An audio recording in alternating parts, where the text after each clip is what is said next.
Yesterday we left our presentation topic at this where we are at documents. I hope you all remember what documents we have covered yesterday. Can anyone revise it?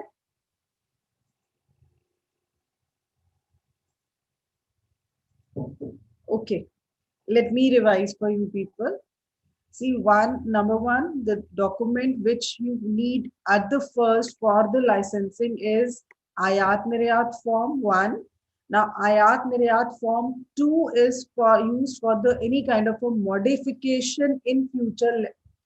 Let's, for example, I just told you that it may happen when you apply for your exporter IEC code, sorry, you didn't got the trade name registered for your company, but later on you got the trade name for your company. So at that stage you can do the modifications. You want to add the trade name to your export license, then you can go for the modifications through filling up the form of Ayat Niryat Form 2. I hope I'm clear. Yes, ma'am. Yes, ma'am. How many of on how many students are there? Are there 76? I see. Request you all to please switch on your cameras, please.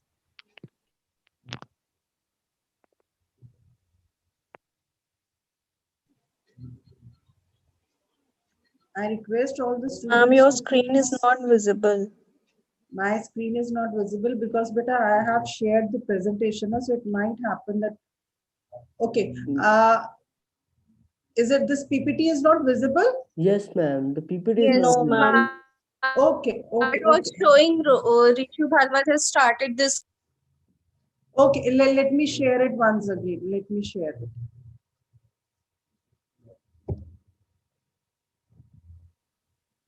Dear students, just one suggestion to all of you. Kindly listen to ma'am very carefully.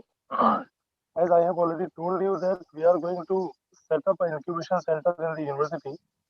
So if you have some idea, probably by the time you finish your MBA program, we may be able to help you out to come up with that idea. Right? I'm trying to get this incubation cell functional. तो अगर कोई idea है अच्छे से उस पर काम करो. Make a robust plan, strong plan. Maybe if it is based on import and export, that will be great. Take full advantage of man's expertise. So is it visible now? Yes, ma'am. It is visible now. Okay. See, yesterday we ended our topic at the documentation part. I showed you the documents, number of documents that we have to prepare for the export and import documentation and procedural part. I'm just revising all those documents as these are very important. Yes? Ma'am, some noise is coming from your background, I think. Noise? But bacha, I'm all alone. Okay, let me see if there is some noise. Is it fine now? Yes, ma'am. Yes, ma'am. Yes, ma'am. It is fine now. Okay. So the very first document we discussed yesterday was Ayat Niryat form, which you need to fill online on the website of DGFT to get your export license done. Right? That the form is called ANF1. Now, ANF2 is used when, let's say, for example, as I told you, when you applied for your export license, you didn't have any trade name or any name, registered for your company. Right now, but after few months, when your trade name got registered, you want to have incorporated that same in your export import license also, right? Then what you have to do is you have to fill the form ANF2. That is again there on the online DGFT website. There you have to go and you have to fill ANF form 2. They will ask for the modifications, which recent modifications you want to do in your IEC code, that you have to fill up there, and accordingly the modifications will be updated within a week time, right? Yes, ma'am. Then there is a bank certificate. As I told you that we, as an exporter importer, for applying an IEC code, we have to have a current account in the AD branch of any bank, Now, That's nice. when you apply for this uh, AD code branch, you have to submit an application. Again, I have already sent the application form in those attachments which I've sent to Ankita ma'am yesterday. There is an application form which you need to fill, that why you are applying for the AD code branch. That is for the AD code. AD stands for AD stands for Authorized dealer. Authorized dealer. authorized dealer, right? Because this bank certificate will also help you to take the custom shipment dealer code, right? As I told you, when you will get your IC, you have to approach your bank. The bank on your behalf will send the application, your request to be get registered with custom shipment for those port from which you want to get the registration. Let's say you want to be get registered with 2 ports, 3 ports from where you feel like that I can go for the shipment. It is even possible you can take the custom shipment from all the 12 ports also, but that is usually done by the big export houses, who are the star trading houses, because they have their shipment from all the ports. But initially you can register yourself from 1 or 2 ports itself. Then we did RCMC. I hope you all remember what is RCMC used for. Anyone? What is this RCMC and what is it used for? It is registration cum membership certificate. It is very useful in getting registration with export promotion councils and the organizations like PO, FIFO, ITPO. So that once you become an exporter, if this registration will help you to get into contact with the potential buyers and suppliers for your product in different countries, right? Then we discussed the sales contract, how it is made. Can anyone repeat it? How the sales contract is made?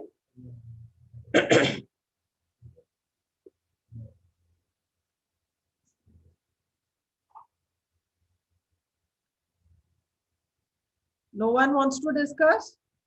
Okay. Sales contract is usually a written contract between both the parties, exporter and importer. And this sales contract usually comes up with all the Incoterms which are to be used in the contract and the terms of payment, right? And this contract also includes the initial quotations, initial pro forma invoices. Then we discussed the bills, side bill, usance bill, and letter of credit. Hope it was all clear. How the side bill is made, how the usance bill is made, how the letter of credit is made. Then we discussed the bill of exchange. What is bill of exchange? It is a kind of a written financial instrument where it is clearly mentioned, where exporter asks the importer that this particular goods consignment has been shipped to you and you have the obligation to make the payment within the given stipulated time.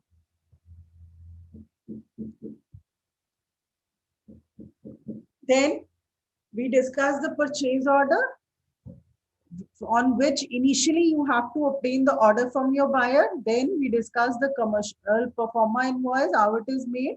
And few of the countries, this commercial pro forma invoice is also called as consular invoice, and they have their own standard format. Then the packaging list, where you have to clearly mention the volume, quantity of the product, along with the what kind of packaging material it has been used in the packaging. That has to be clearly mentioned in this packaging list. Then if in case your consignment is going by air, then it has to be an airway bill. If it is a post parcel, then it will be a post parcel bill. Then we discuss 4 types of shipping bill: 2 on yellow paper, 1 on green, and 1 on white. I hope you all remember. Then we discuss bills of lading. Bill of lading is the main bill, which is actually the bill of lading is also called as bill of Entry. No, bache, bill of lading is actually represent what? It represents a bill of title. Title. It's a title document. It actually shows that to whom the goods belong, right? Then, but when it enters the country of importer, it automatically becomes bill of entry, right? Yes, Right. ma'am. See, when we discuss the documentation part, as the documents are being prepared by the exporter first, so we discuss all the documents on the behalf of exporter. The importer will receive only all those documents which are being made by the exporter. That is the reason we discuss the documents made by the exporter. Got it? Importer Yes, doesn't ma'am. prepare any particular document except letter of credit, but the only difference is once the consignment reaches the port of destination, the title of all the documents, it goes on the name of, it automatically transfers in the name of importer, bill of entry, or let's say it's importer, right? Then there's one more document called as shipping advice. Now this shipping advice is given by the custom department when they are assured of that all consignment is fine, the documents are in a proper arrangement, that everything is going fine, then they issue a shipping advice to the exporter and to the shipping line that yes, the consignment is ready, right? Then we have to have an insurance certificate. Without insurance certificate, custom will not, might be possibility custom will not clear your consignment. Then custom will issue a clearance copy. On the basis of clearance copy, the shipping company, the logistic company which is involved in taking your consignment will issue a mate receipt. Now mate receipt means that shipment is ready to take off. It is ready to move from the country of the exporter. Am I clear? Yes, Yes, ma'am. ma'am. Yes, See, ma'am. until and unless, you will not give me the response, I won't be able to see because we are not into an eye contact, right? So you have to give me the response so that I'm clear that I should now move to the next slide, Yeah, ma'am. right? Please. Now, these were the documents which need to be submitted under FEMA. What is FEMA? You might have heard about Foreign FEMA. Exchange Foreign Management Exchange Act, Management Act. Yes, Act Foreign 2000. Exchange Management Act 2000. See, now this few of the documents are being obligatory which are made under FEMA. Yesterday we discussed this. SDF stands for Statutory Declaration Form. Now what this form states? It form states that exporter, seller in writing give it to the government of India that I have, done the business of this much of foreign currency which I'll earn at the maximum period of 9 months. I will bring this much of foreign currency into my country. So that is a kind of declaration given by the exporter. Then we discuss certificate of origin, COO. This is certificate of origin. What does it mean? Certificate of origin. Anyone? If you all remember, please try to make out your notes. Presentation will be there. But if you haven't prepared your notes, then tomorrow, whenever you will open this presentation, you won't be able to recall what was SDF, what was CO, what was GCP. So CO is certificate of origin, which actually, Where tells us the that commodity manufactured. yes, where the particular product which is in the consignment is being manufactured. This is very important. This certificate is very important. Without these certificates, the consignment will not leave the port of shipment. Remember this. That is the reason documents play a very important role in export-import trade, because without the documents, the port of shipment will not leave. Then there is GSP. This is General Special Preference. I told you, WTO has outlined 50-60 countries which are underdeveloped, so that a special preference is given to these countries, that whenever export is sent to such countries, government provides a concession in the tariffs, taxes, import duties. right? That is done by the government of every country. Then if you have any license, now license in what case? If your product comes under the restricted or any kind of a canalized channel. We discussed, I hope yesterday, if you remember, we discussed the free trade area, free trade products, which comes under OGL list, and then there are few other restricted products for which you have to obtain a license. Then if it is some kind of a software, it has a Softex, there is a separate certificate which you need to produce. Then GR form is made because let's say, for example, the product which you are exporting comes under any kind of a benefit from the government, then it is called a general remittance form, which you need to submit under FEMA. Then there is RE form 1. This is for drawing the duty drawback from the government of India, which means that if you have paid certain duty while exporting the product, or let's say the product which you are exporting, for the raw material which is being used in that product, you got it imported. So when you imported the raw material, you must have paid the import duty, right? But the government says if the product is reused for exports, then you can claim the import duty paid by you through the form RE1. Similarly, there is one form called as EBRC, Forward Inward Remittance Certificate. Now, this has to be submitted, this EBRC, matlab, it is submitted online on the website of DGFT. There is one website more, just note it down. It's www.cbec.gov.in. I'll show you what you have to check from this website. There, all documents are being submitted online, so that government can also have, the particular records that what consignment you have sent, what is the value of the consignment, what is the value of the foreign currency you people are going to earn. So every record is being maintained by the government of India. Now let's wind up the whole export process, which we have done.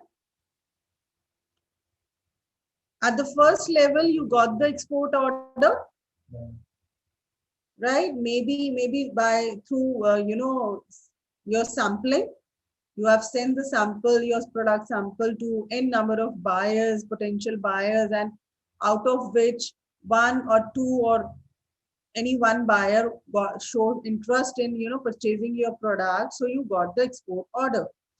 Now you examine and confirm the export order. What do you think, what includes in the examination and confirmation of export order? Any idea? What is included in when we say examination and confirmation of export order? Ma'am, about the other party. Yes, because see, you got the export order. Now the one position is you start jumping, from your chair that, oh yes, I got the order, but you need to cross check whether from where you got your export order, is it the authenticate source? Is the buyer authenticate? From where you can check all these things? You can check all these things with the export promotion councils and even with the local embassy of that very particular country from where the buyer has called or contacted you for the export order. Got it? Yes, you ma'am. can check their website, you can check their landline numbers, right? You can check with the embassy. That is very important. Okay, now the order is being confirmed. You started manufacturing or either started procuring goods. If you are into a retail, if you are a merchant exporter, then once you procure the good, you have to take the clearance from the Central Excise Department.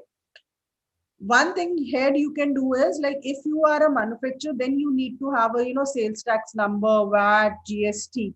But if you are a retailer, the GST number is still required. This we will cover in detail. What is excise clearance? Basically, the criteria is, see, if you are a, let's say, domestic manufacturer, You are manufacturing some product and selling it in a local market. So obviously you have to pay the tax. Yeah, ma'am. This is called excise duty. This is called excise duty. No doubt now Tax. with the coming of GST, this excise duty is subsumed in the GST itself. GST.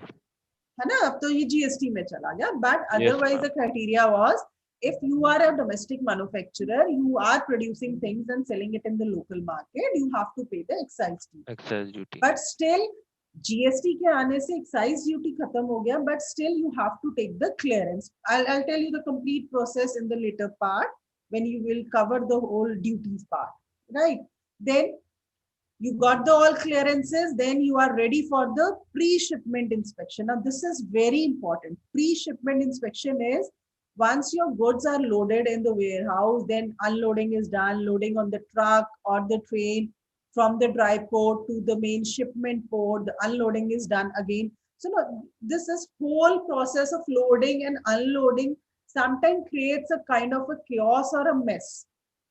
So it might possible that, you know, you, let's say you have packed 1000 boxes and by the time it reaches the port of shipment, one box is missing.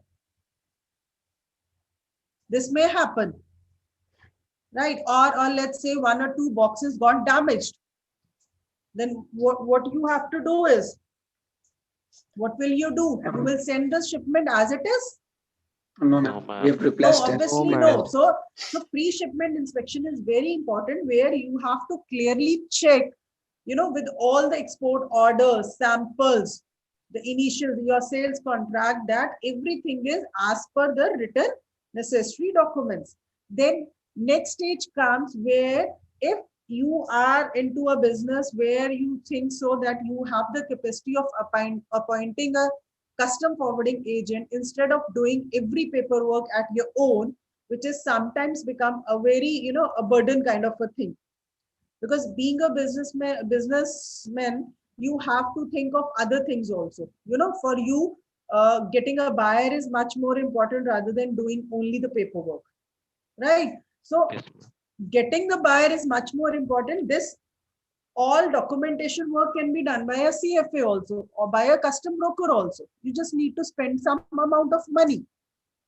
So here, better is to go for a CFA, for a custom broker. So there is no room for any kind of a mistake in the documentation part, right? Then CFA will look after your complete shipment till the goods are reached to the port of destination, right? Then transportation is looked by the CFA. Then all the formalities related to the custom clearance are being done. Once the custom gives the clearance, so documents are being dispatched. Custom clearance देने के बाद ही last में mate receipt बनेगा. And once the mate receipt is prepared, as I told you, what this mate receipt means? What is this mate receipt meant? I told you, mate receipt is made by the logistic company, which says that yes, goods are ready for the shipment. Right? Goods are ready for the, for leaving the port of shipment. So once that all documentation is done, these documentations will be sent to the exporter by the CFA. Then exporter will prepare now all those documents which are being prepared under FEMA. Because CFA will look after all the shipment process, and so he will prepare the documents as per the shipping requirements, commercial invoice, airway bill, soft-text copy, shipping bills. He will prepare all those parts, and the exporter will prepare all the documents which come under the FEMA part.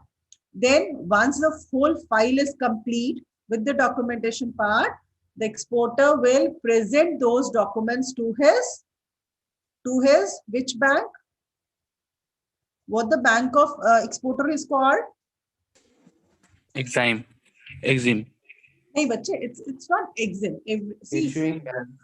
Exim, it's an issuing bank. See, Export-Import Bank of India is there to provide, to regulate, to control, and to provide the loan kind of facilities to the exporter and importer. That particular bank is not. there for your day-to-day requirements. Got it? For that, you can be associated with any of your bank which has a AD branch in where you have your this current account, right? Your issuing bank. Got it? Once you submit the documents to the issuing bank, now your issuing bank will submit all the documents to the Government of India through the website of DGFT, where there is a provision for every exporter and importer that by putting up their login ID, their IC code, which is a unique number, they will submit all the documents related to the consignment, so that if there is any kind of a rebate, any kind of a subsidy, any kind of a duty drawback which is due on their account, they can get it back from the government. Got it? Am I clear with this export Yes, order ma'am. process? Yes, ma'am. Okay. This we have always almost done, that we have a different forms of export order. In different countries, the performer invoice is named on a different names. Like somewhere it is called commercial invoice, somewhere it is called purchase order, somewhere it is called commercial invoice, right? So this we have almost done, that whenever you go for your export order, you have to examine each and every item very clearly. Plus, few things are there extra which you need to take care of, like the product description, including specifications. As per international standards, if you are exporting any product, the government has mandated this thing. You understand the labeling. We always see now the product has always given the specification, the ingredients used, Yes, the ma'am. quantity, percentage of ingredients. Similarly, in medicines, there is written always which salt has Macros. been used in, used. Yeah, ma'am. So it's the Composition. as per international standards that the labeling of the product should be very clear. Its packaging conditions, you have to cross check everything. Marking kaise karni hai. Then obviously you have to check with your terms of payment documents. For payment realization, कौन से चाहिए? This we have already covered. This is just a repetition. This we have already covered. Why a CFA is important? Because of the shipping documentations which are in N in number. It's always better to be in a safe hand through CFA. Okay, this all is for only your notes. We have already covered this. Okay. Yes, Now ma'am. let's move to our day 2 module.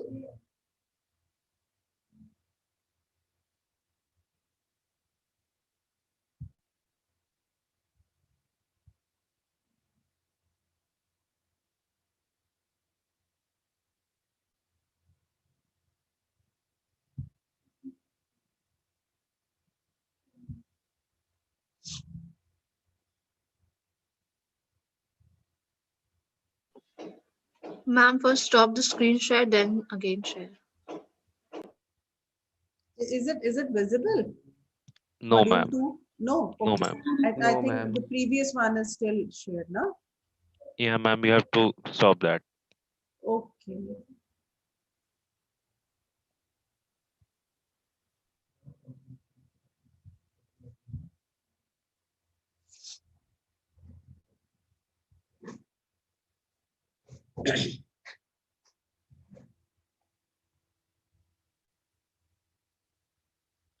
Is it now visible, module 2?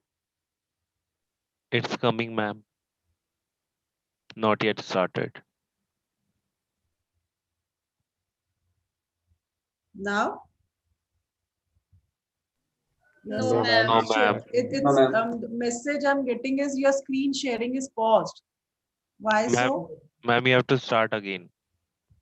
Zoom. Okay. Is it visible now? No, ma'am. First stop sharing, then again share. I've stopped And sharing. and now share it. Okay.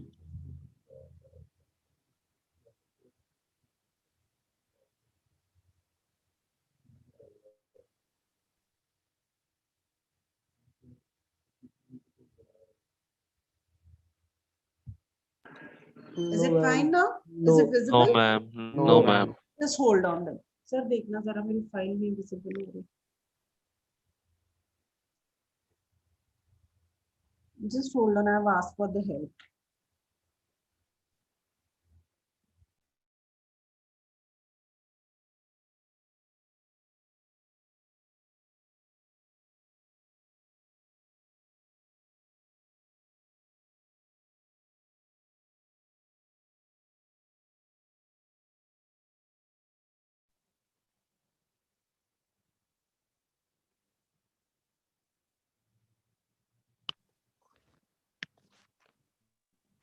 Ma'am, it is not visible. Okay. Ma'am, it's better if you share the क्या हो screen रही है? rather than sharing particular file. So you will not be requiring again resharing again and again. But I've closed all the sharing. I've stopped sharing. I'm sharing it at again a new point. Ma'am, I'm saying that you may share the screen, not the particular file, so that whenever you open the file, it will be visible. You don't require again resharing again and again.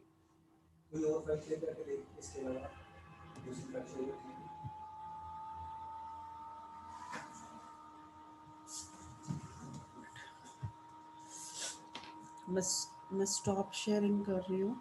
ये मैंने sharing stop कर दी. फिर उसके बाद ये देखती हूँ. Is it visible now? Yes, ma'am.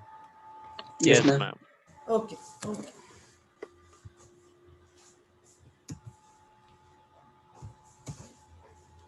Okay, now let's come to the next topic. This is the export finance. Again, this is a very important topic that you entered into the export import market. Now you need the funds, right? So from where you can get the funds?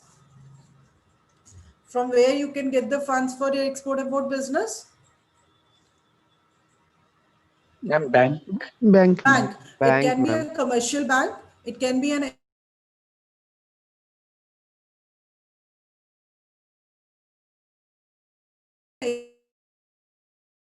Ma'am, your voice is Ma'am, breaking. your voice is breaking.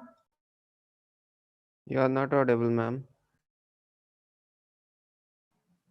I think ma'am there is net issue. Yeah. Maybe.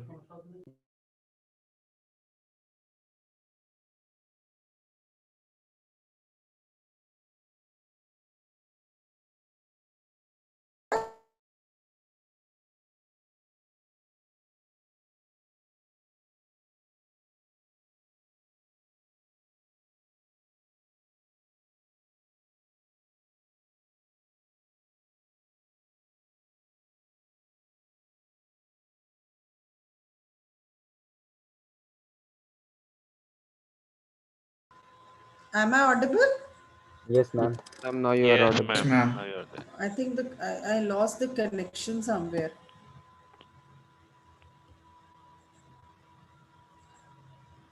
Okay, we were discussing the process of getting export finance is little Ma'am, different your from the screen is domestic not business. visible. What is happening? Okay, let me Ma'am, you see. have to reshare. I have to reshare.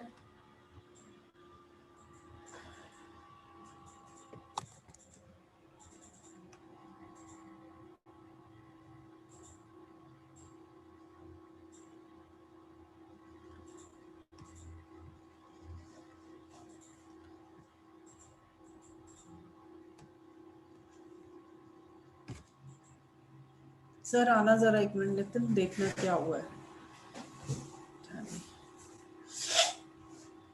Meeting कहाँ चली गई? Meeting कहाँ है? ये है. तो यहाँ पे ये क्यों आ रहा है?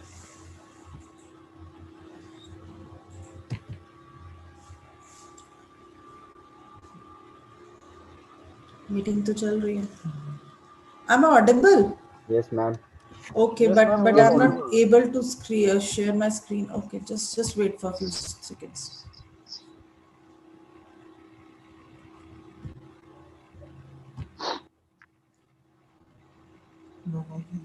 See, I'm joining the meeting again. Okay. Okay, ma'am. Or ma'am, Yes, ma'am. alternatively, we can also do that. If you can share your PowerPoint to one of the students, they will share the screen for you. And when you want to change, you tell them they will change it for you. Okay, so that can also be done, but how I have to share it with the students? You just check it out. You just check it out. If you are able to fix it at your end, that is the best. But if you are not, then I would advise you to send it to some student, and then they will navigate the slides. Okay, But you just first try to restart and reconnect. and I'm just trying to restart the meeting.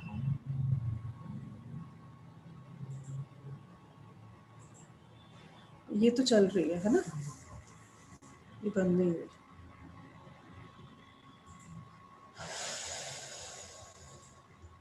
So मैं बंद ही कर leave meeting कर.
Sir, please make me the co-host so that I can share the screen.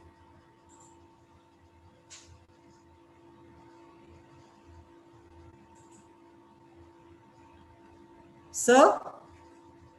Yes, ma'am. Yes, ma'am. Just ma'am, because I am not the host now, I have made the IT people as host.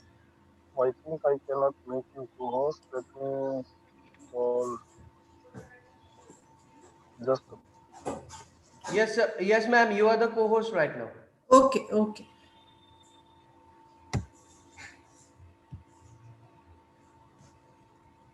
I hope it is visible now.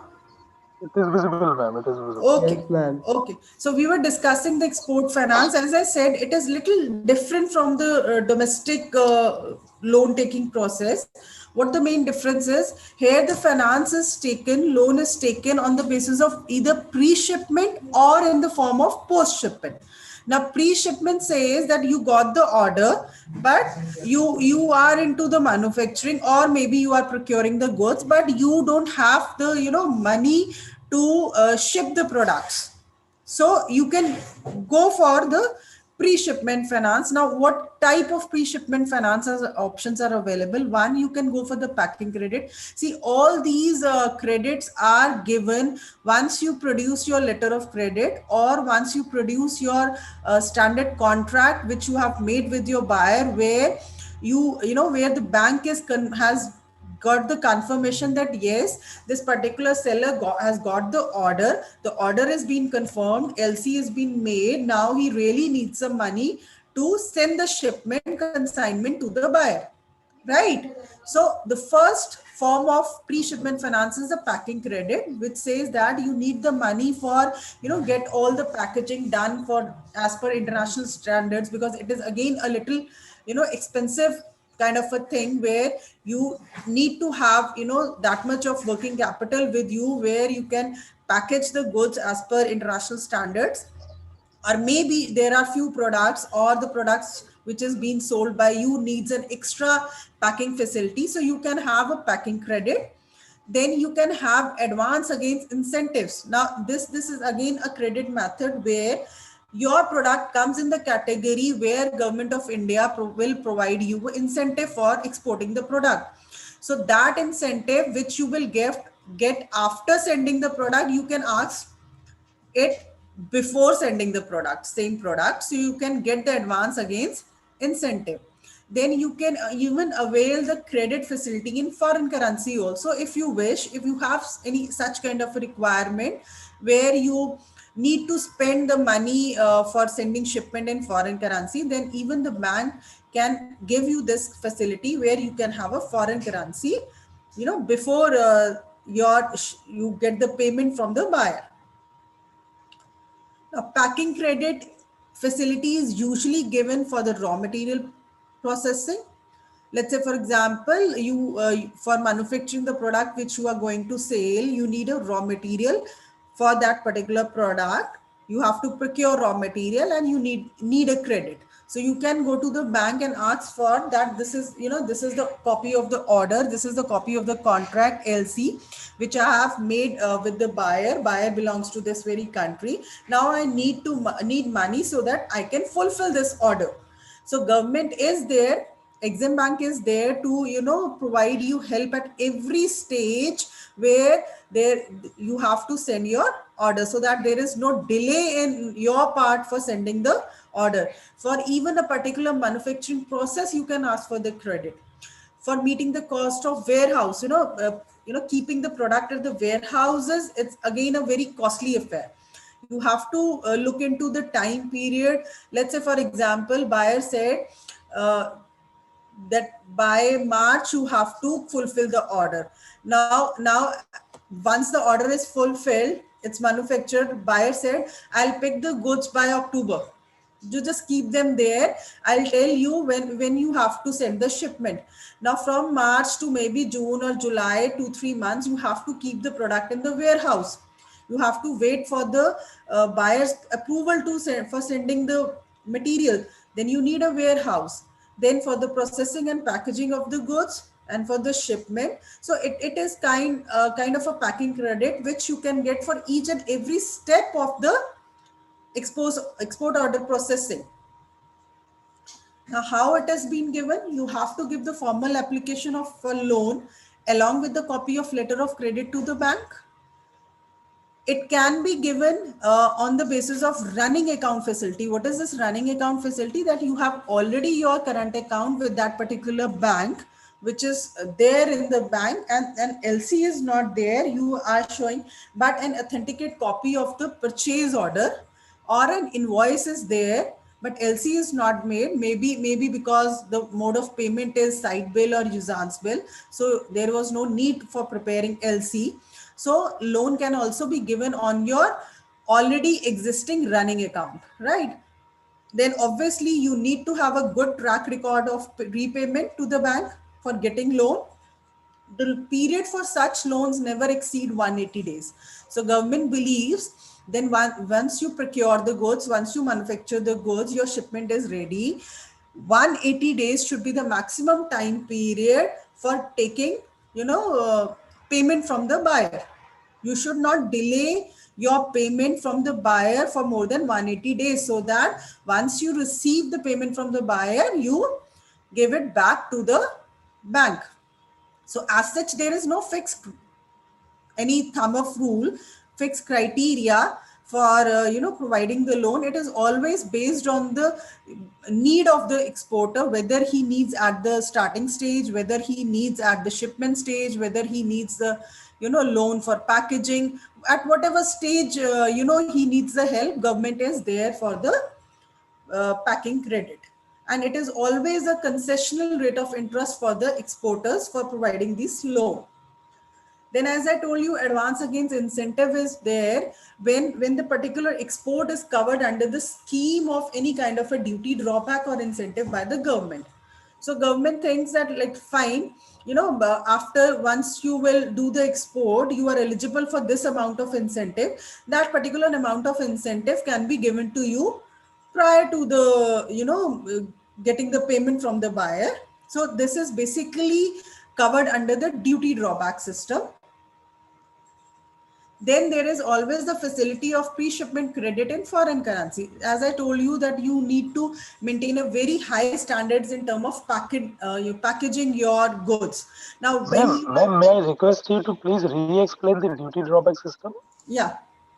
So duty drawback itself is a system. Let's say, for example, there is a scheme under foreign trade policy which is called MEIS. Now, this is Merchandise Export Promotion Scheme.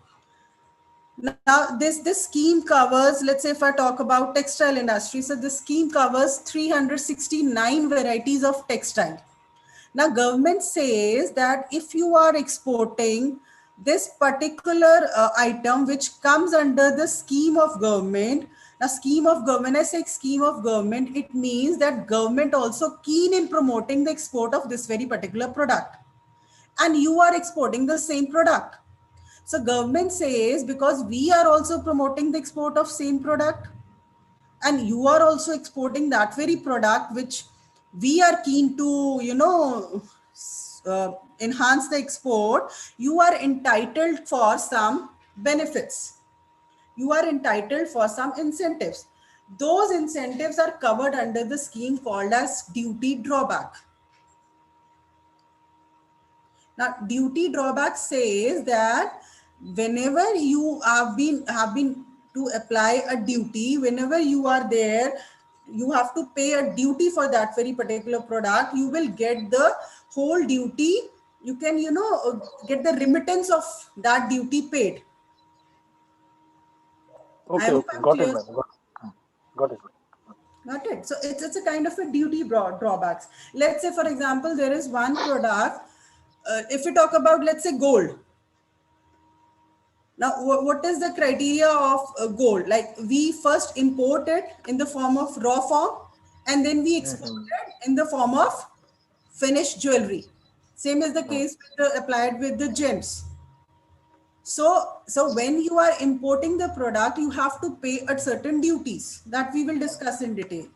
But the moment that particular product is converted into a finished product for re-export, you become eligible for the incentive. So what the government will do, government will balance off the import duty paid by you and the incentive which are to be claimed by you.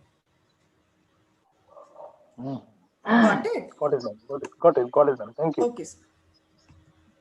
So similarly, where there is an facility of getting the credit in foreign currency itself also, because sometime it may happen there is a risk of exchange rate, because risk in the fluctuation of currency is always there in the international market. So sometime it may happen that customer or exporter want the facility in foreign currency itself.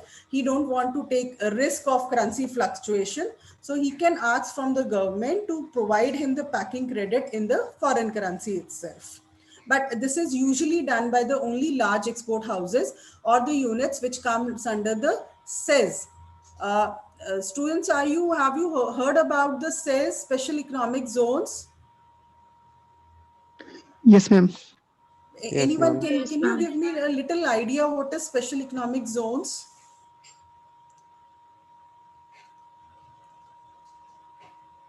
What are special economic zones and how many special economic zones are there in India? Okay, Acha. Can you give me the idea, like say for example, if you talk about NTPC, BAIL, ONGC, what do you think the plans of such organizations are being located at what kind of locations?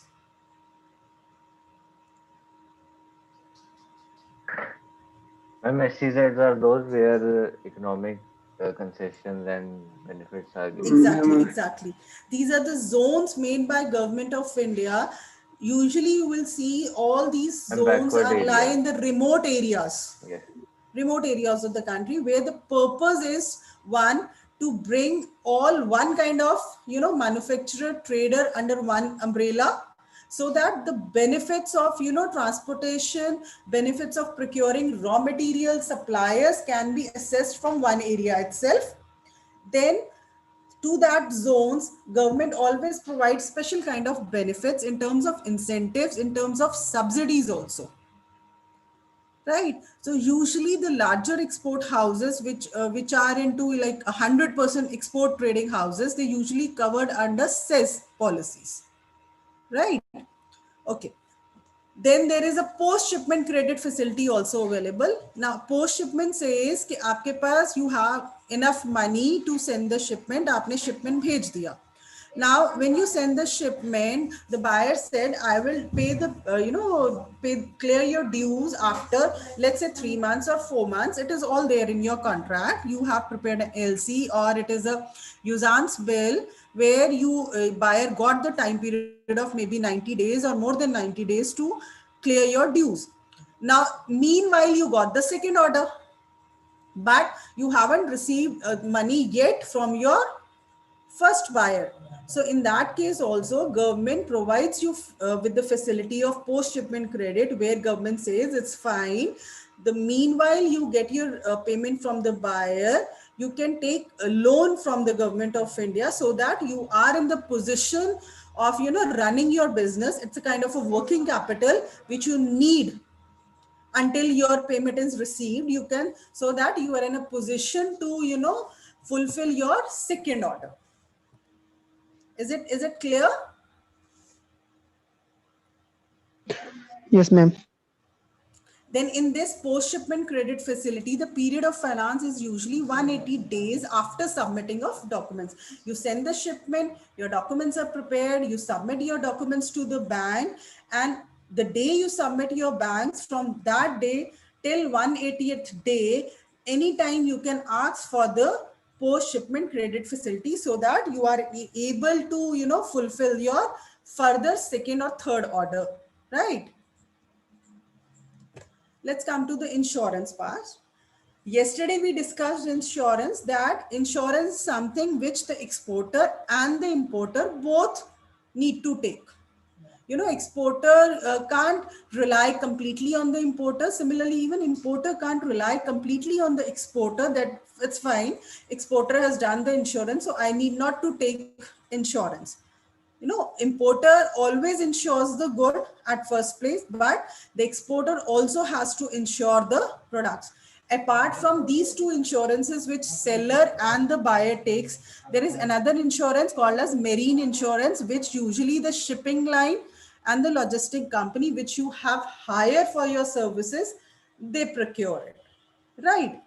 Now the point comes that when we say insurance, in how this is done, there are two kind of policies to insure the consignment. One, you got the order, you prepared the shipment, and when your shipment is ready, you took the insurance for the amount of the invoice value, right?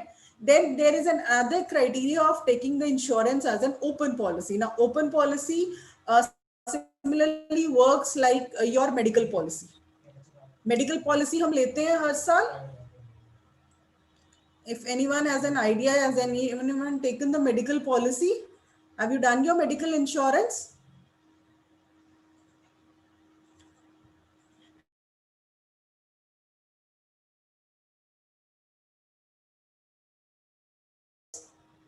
किसी ने नहीं लिया अपना medical insurance? Like medical insurance कैसे काम करता है? आप हर साल कुछ एक अमाउंट का कवर ले लेते हैं, may be 5 lakh 10 lakh, but जरूरी तो नहीं आप हर साल बीमार हो. Yes, ma'am. But you have paid for the insurance. Let's say you took the cover of 5 lakh and you paid 10,000 as a premium for that.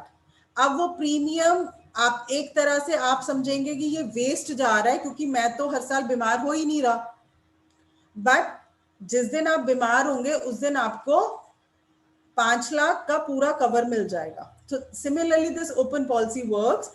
The exporters who are into a regular export business, जिन्हें पता है कि साल में हमारे एक नहीं कम से कम 5 से 10 consignments तो निकल ही जाते हैं, they usually take the open policy. This open policy they take on the basis of the ITR, value of their ITR, the value of the total products sold in a financial year. They have the clear idea कि हर साल मैं let's say 10 crore का 15 करोड़ का माल तो मैं export कर ही लेता हूं, तो they will take a open policy for 15 crore. No doubt premium ज्यादा होगा, हर साल जाएगा, but that is the very secured way of doing business. और जो फर्स्ट टाइम यूजर्स हैं, what they will do is they will take the insurance as and when only when their shipment is going. Got it? Now there is an organization called as Export Credit Guarantee Corporation of India Limited, which actually insures your product and covers the risk related to your export payments. One risk is related to your payment and another risk is related to the political system. Let's say, for example, the country in which you are sending your export is a politically very high risk country. India is not having a good relations, so or you can say India is having a not a very good bilateral trade policy with that particular country. So you are little bit worried that because of the political differences, because of the differences in the bilateral policies, what is term bilateral? Between Anyone? two. Between two. Yeah, it's between two. So in that case, Export Credit Guarantee Corporation, they do the process of underwriting. Now, underwriting is what? They, assess the level of risk.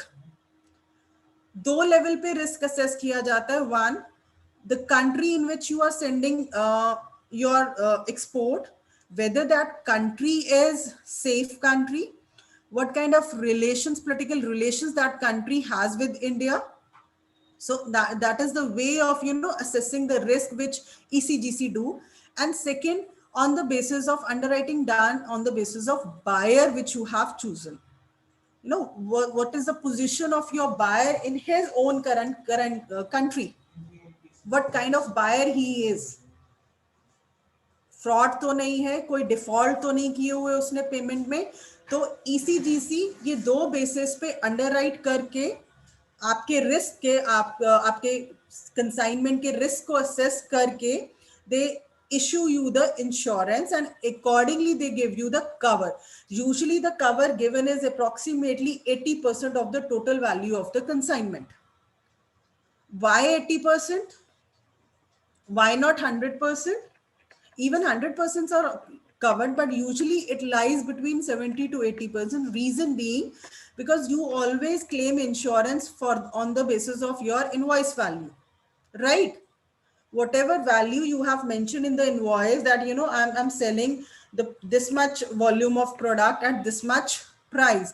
Now that price also includes the profits of the Yes, exporter ma'am. are included, right? Now ECGC says we will cover the cost of your product, but we will not cover the profit of your which you will be getting from that product. So usually ECGC covers 70 to 80% of the invoice value. Got it? Am I Yes, clear? ma'am. Shall we move further? Yes.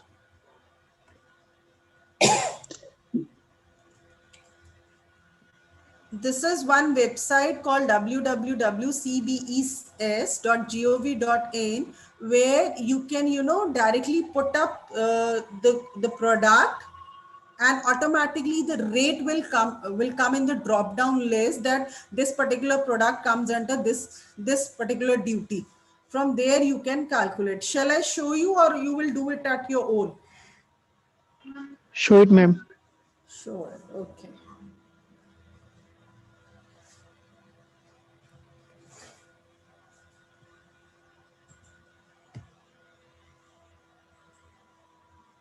Sharing screen becomes an issue for me.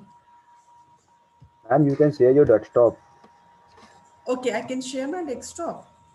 Yes, ma'am. Then whatever you will do, it will be shown us. So, is my desktop visible? Like I have went to Google. No, Is ma'am. No, no, ma'am. No, ma'am. You have. not yet, not Ma'am, yet. right Okay. now you have to exit this share screen. Okay. I have to Then share stop the this screen. sharing. Okay, then I have to share the new screen. Okay. You have to share the screen, ma'am. Desktop screen. I think first icon will be of that only. But this is the screen of Zoom. Okay, let me see. Ma'am, if yes, ma'am, now it's visible. Okay.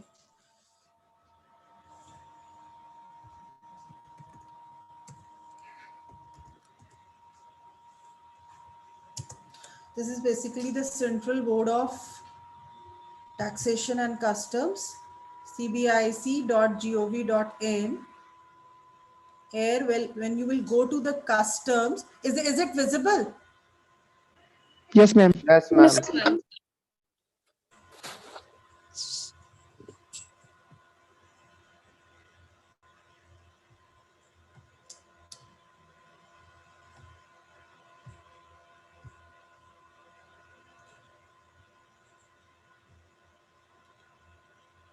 See there, this is a drawback schedule.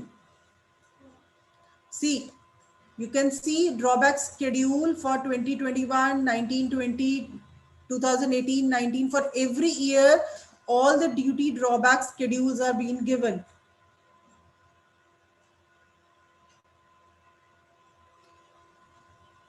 Latest drawback schedule is for 15/7/2020.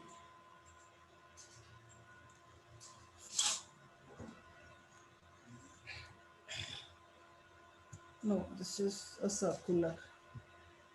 Where is...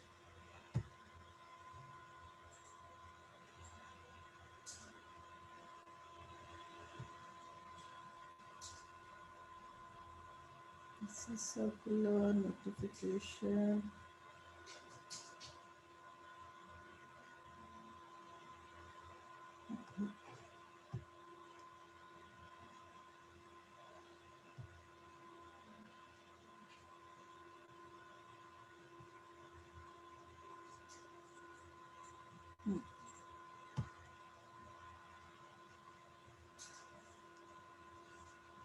This is the drawback schedule of 2017.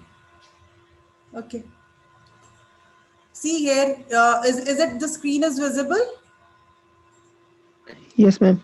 See Visible. here, you can see all the products as per their HSN code, chapter wise are given, and you can see the drawback rate. Now, what is drawback? As I told you, like if any of the product comes under the scheme of promotional scheme of the government, then you will get some kind of an incentive rate or a drawback rate, which is called drawback rate for the value of export you have done. Let's, for example, you can see here all the items given in the chapter 1, the drawback rate is nil. Can you see that? Yes, ma'am. Yes, ma'am. Yes, ma'am. Now, what this nil means? Can you have No any incentive, idea what this nil means?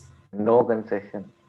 No benefits, no benefits in No exporting interest. this products. Government doesn't you can say promote as much. You are doing exports, that is fine, that is permissible, but government doesn't provide any kind of a benefit. Like if you talk about meat, we all know that we are the largest exporters of meat throughout the world, Yes, ma'am. right? So see, here you get the duty drawback of 0.15%. Now this 0.15% means the total value of export you have done in the financial year. On that value, you will get the duty drawback of 0.15%. Is it clear? These are Ma'am, the Yes, all ma'am. methods from where you can have an idea that the product which I am selecting for the export, is it beneficial, is it being promoted by the government or not? You need to take care these things also. Okay, there is one more, another column which says drawback cap. Now this cap means there is a limit to the duty drawback rate, which will not go beyond, let's say for example, if we discuss the HSN code 030201, fish in the chilled form, duty drawback is 0.4%, but it will never go beyond 2.1%. The government has put a cap on it. Ceiling kar di government ne. Is it clear? Yes, ma'am. See, still again you can see the cap. Okay, let us see which are the products where government is giving the maximum drawback rates. See, all the 99 chapters are covered here. And whenever you will get the document from such website, you will see all the schedules, all the custom rates, all the duty drawbacks. They will always be given in the chapter form. That is why yesterday I told you people to go through the all 99 chapters of the HSN. Have you gone through? आपने देखा कहाँ कहाँ क्या product variety, क्या product lines available है? Have you all gone through that HSN coding? No. सो गए थे I घर जाके? suppose there was a time, ma'am. I suppose there was a time when this drawback rates were very high. I suppose up to 20% in some cases. Exactly, sir. But now When they India have was been, deficit of foreign exchange. Correct. but now government has put up a cap. Reason being, what happens in HSN coding, na sir, there is a lot of chances of fraud. That is why government has put up the cap. HSN coding mein hota kya hai? Let's say, for example, I'll give the example to the students also. Let's say, take an example. There is an item called fur coat, right? A coat with fur. Now US has the HSN code of the product, coat with fur, where it has mentioned, let's say 10 digits. It has a HSN code of 10 digits, right? Now the coat with fur has the duty rate of 10%, import duty rate of 10%. Japan में अब यही same product has the, let's say product is now coat without fur, but there is only difference in the HSN code of a single digit. There the same code is available with the 9 digit, and in US the same code is available with the 10 digit. तो sir ये fraud होता कैसे है? What usually the CFA will do, वो क्या करेगा, अब Japan में यही सेम प्रोडक्ट पे ड्यूटी है लेट्स से 8% और यूएस में है 10%, तो what he will do is वो कोडिंग जापान के उसके अकॉर्डिंग डाल देगा ताकि उसे जब ड्यूटी पे करनी पड़े, क्योंकि ड्यूटी होती है एचएसएन कोड के अकॉर्डिंग, ड्यूटी पे करनी पड़े 8%, जबकि प्रोडक्ट है एक्चुअल में विद फर वाला 10 डिजिट वाला. So that is why what government did, government ने अपना सब बार कोडिंग शुरू कर दी है. अब जितना भी कस्टम क्लियरेंस होता है that is all done through bar coding, and that is one reason that government has put a cap on the duty drawback also. Earlier कोई कैप नहीं होता था, तो क्या होता था, सब एचएसएन कोड ऊपर नीचे करके क्लेम करते रहते थे duty. Okay. Let's I'm just looking for the product which has a higher duty drawback. Fish oil 2.1. Okay, this is one good option, fish oil.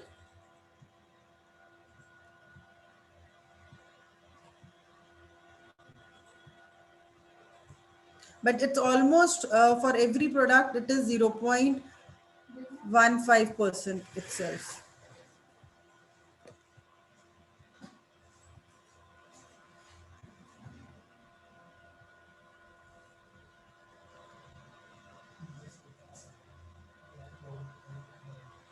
.1 is there, then 1.5 is the maximum till time.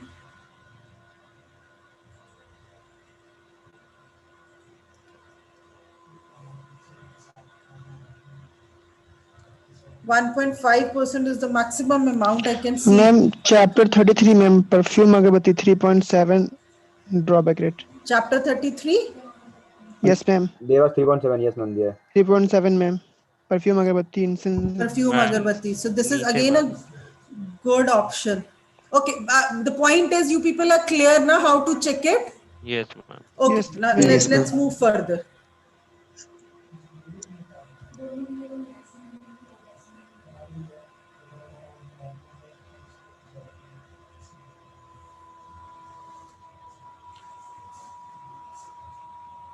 Ma'am, a background is coming and background noise is from your side, ma'am. Kindly check it.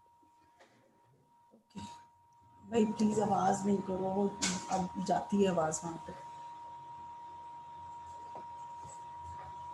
Ma'am, I think your jack has some issue, so you can check that. It's clear now. Is it fine now?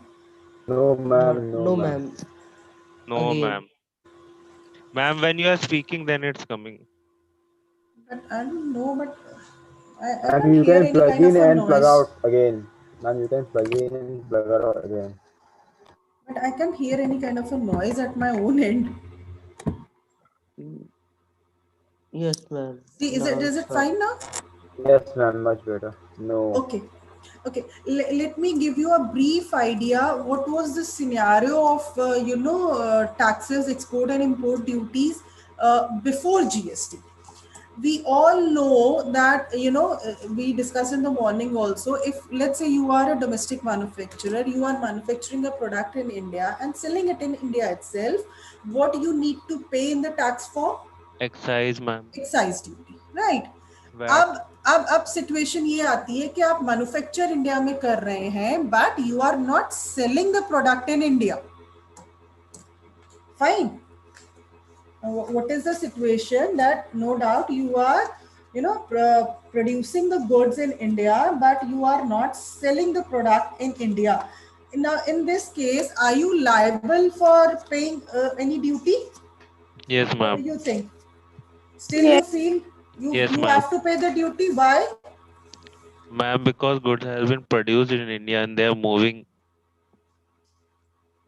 Okay, but you are doing the export, you are selling it to other country and you are earning foreign currency for the country. Ma'am, we can get duty drawback. Okay, fine. Now again in this case, government has given you two options. One option is this: either you first pay the taxes and then ask for the claim. Yes, ma'am. Fine. Government has given the option of claiming back whatever you have paid in the form of, in the latest GST, what we call it, input Tax input credit. Input rate. input tax Input credit, tax credit. right? Input ITC. Right. अब GST से पहले की हम बात कर रहे हैं. पहले गवर्नमेंट ने क्या किया? अभी भी दो ऑप्शंस हैं, still there are two options. Government said either you first manufacture it and pay all the taxes, and when you do your export, and once your export is done on that very particular product, ask for the claim, right, in the form of duty drawback.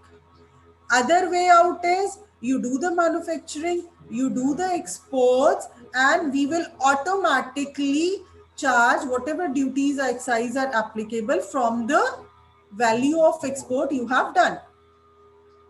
Yes, ma'am. Right, right. That we claim through the form called as RE1, right? Rebate. We can Yes, ask ma'am. for the rebate through the form RE1, which is again filled at the website of DGFT. Right. Now let's talk about the import duty. See, export पे as such हमें कोई भी duty नहीं pay करनी होती. Reason being export are done for the earning of foreign currency. Government in any case promotes the export done by you, right? So exports are considered as zero rated supply under GST. I'm repeating it. Exports are considered as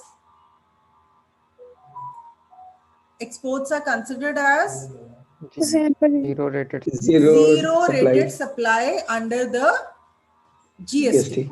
Right. Now it comes the import duties. Why import duties are being imposed? Import duties क्यों लगाई जाती हैं? अगर export duty नहीं है तो import duty क्यों है? Because we are purchasing something from another country. Which the government doesn't want. है ना? Yes, Yes. ma'am. Which obviously government is not promoting, government is not in favor of, but government cannot deny it at the same time. Because it is not possible that you are the country who is doing export to the rest of 200 countries, but no one will export in your country.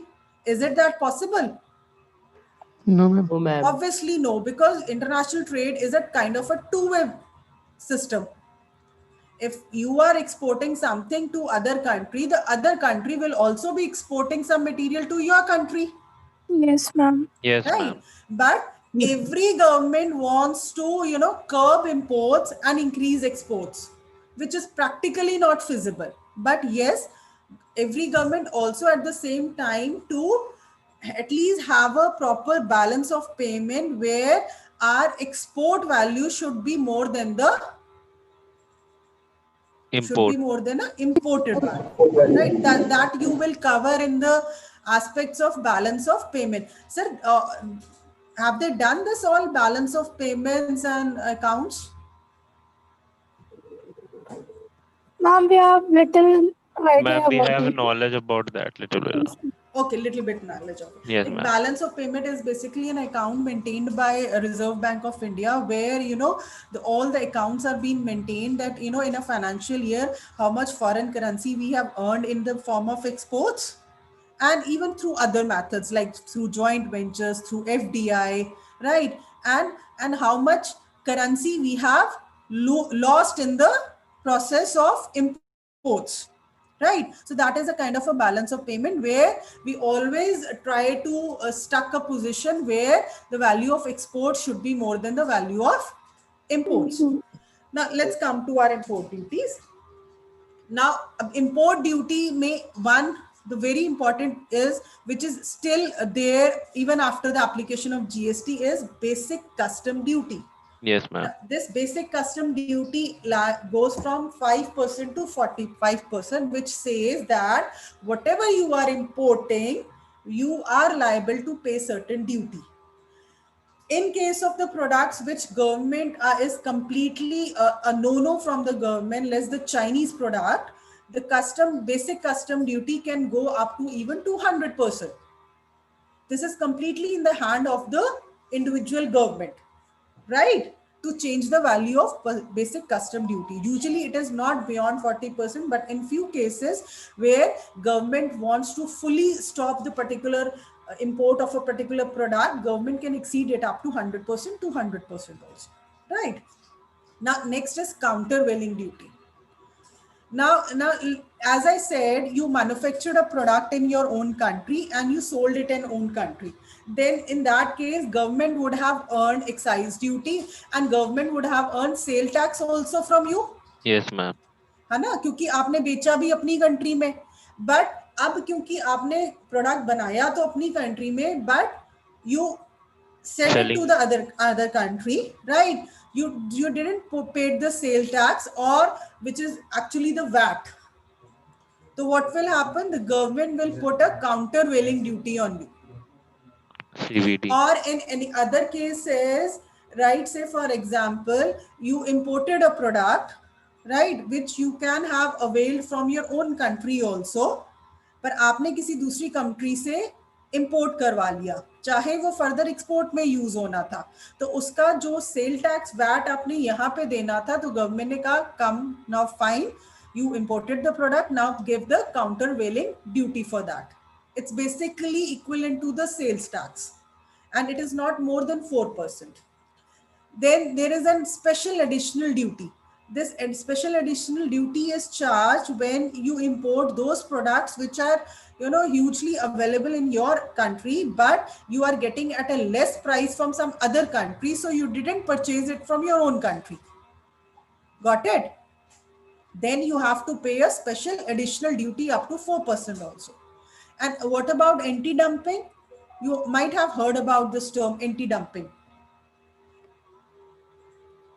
Anyone? Yes, ma'am. Anti-dumping, can anyone explain me?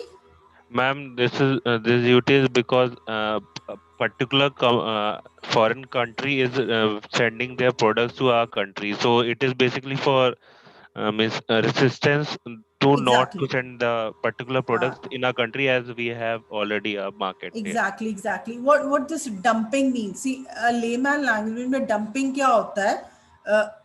Extra सामान कहीं पे dump कर देना. ठीक है? So what China is doing with India from past 10-15 years? Dumping, ma'am. China is doing a kind of a dumping. whatever. See, China make the products at two level. One, a very low quality product. One, a medium quality product, and then they produce a product which is of a very high quality. Now, what do you think? Where do they sell these three types of products?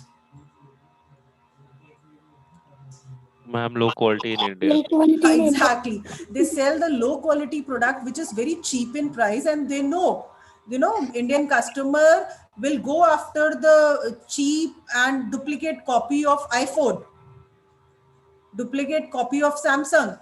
Yes, ma'am. Hai. So they will dump all that low quality product in India and US, where they know the restrictions are quite high in terms of quality. They will sell a very high quality product to the US market. So in order to neutralize the effect of anti-dumping, government may impose anti-dumping duty up to any rate. It is completely in the hand of government. From country to country and product to product, it varies. Ma'am, Government no can rate. No no, rate is defined, I think. no, as such, there is no rate as such defined. It can be as low as 10%. It can be as high as 100%. That is, WTO, this is one area where WTO has given a complete freedom to the individual countries, that if someone is doing, see, WTO says that the whole world is a global village, and you cannot say no to any country for trade, right? WTO says that if you are a member of WTO, then you cannot say no to the trade of any country, until unless you have a very valid reasons. But at the same time, let's say, if can anyone tell me when India became the member of WTO? In 1995, we became the member of WTO, and China became the member of WTO, I suppose, in 2004 or 2005. What kind of economy China is? Anyone, any idea what kind of economy China is? China is a very closed kind of economy. You people might have heard about the LPG policy, liberalization, privatization, Yes, globalization. ma'am. Yes, Yes, ma'am. ma'am. 1991 में India ने अपने आप को open किया था foreign market के लिए, Yes, ma'am. है ना? The reason was what? The reason was our reserves were going very low. We were, at the verge of collapse in the economy, so we opened our economy. But China is a very closed kind of economy. They are into strong belief that they have to make their own manufacturing processes, their own businesses, a very strong businesses. So they opened their economy in late 2000 some, and they became the member of WTO there. Then once they become the member of WTO, WTO says that until and unless you have a political, instability, you can't say no to the trade with any country. So, but at the same time, they gave us the options of applying duties also. If we want to curb, import from any particular country, we have this clause with us where we can impose special additional duty, anti-dumping duty, so that we can minimize the product from a particular company coming to our country, right?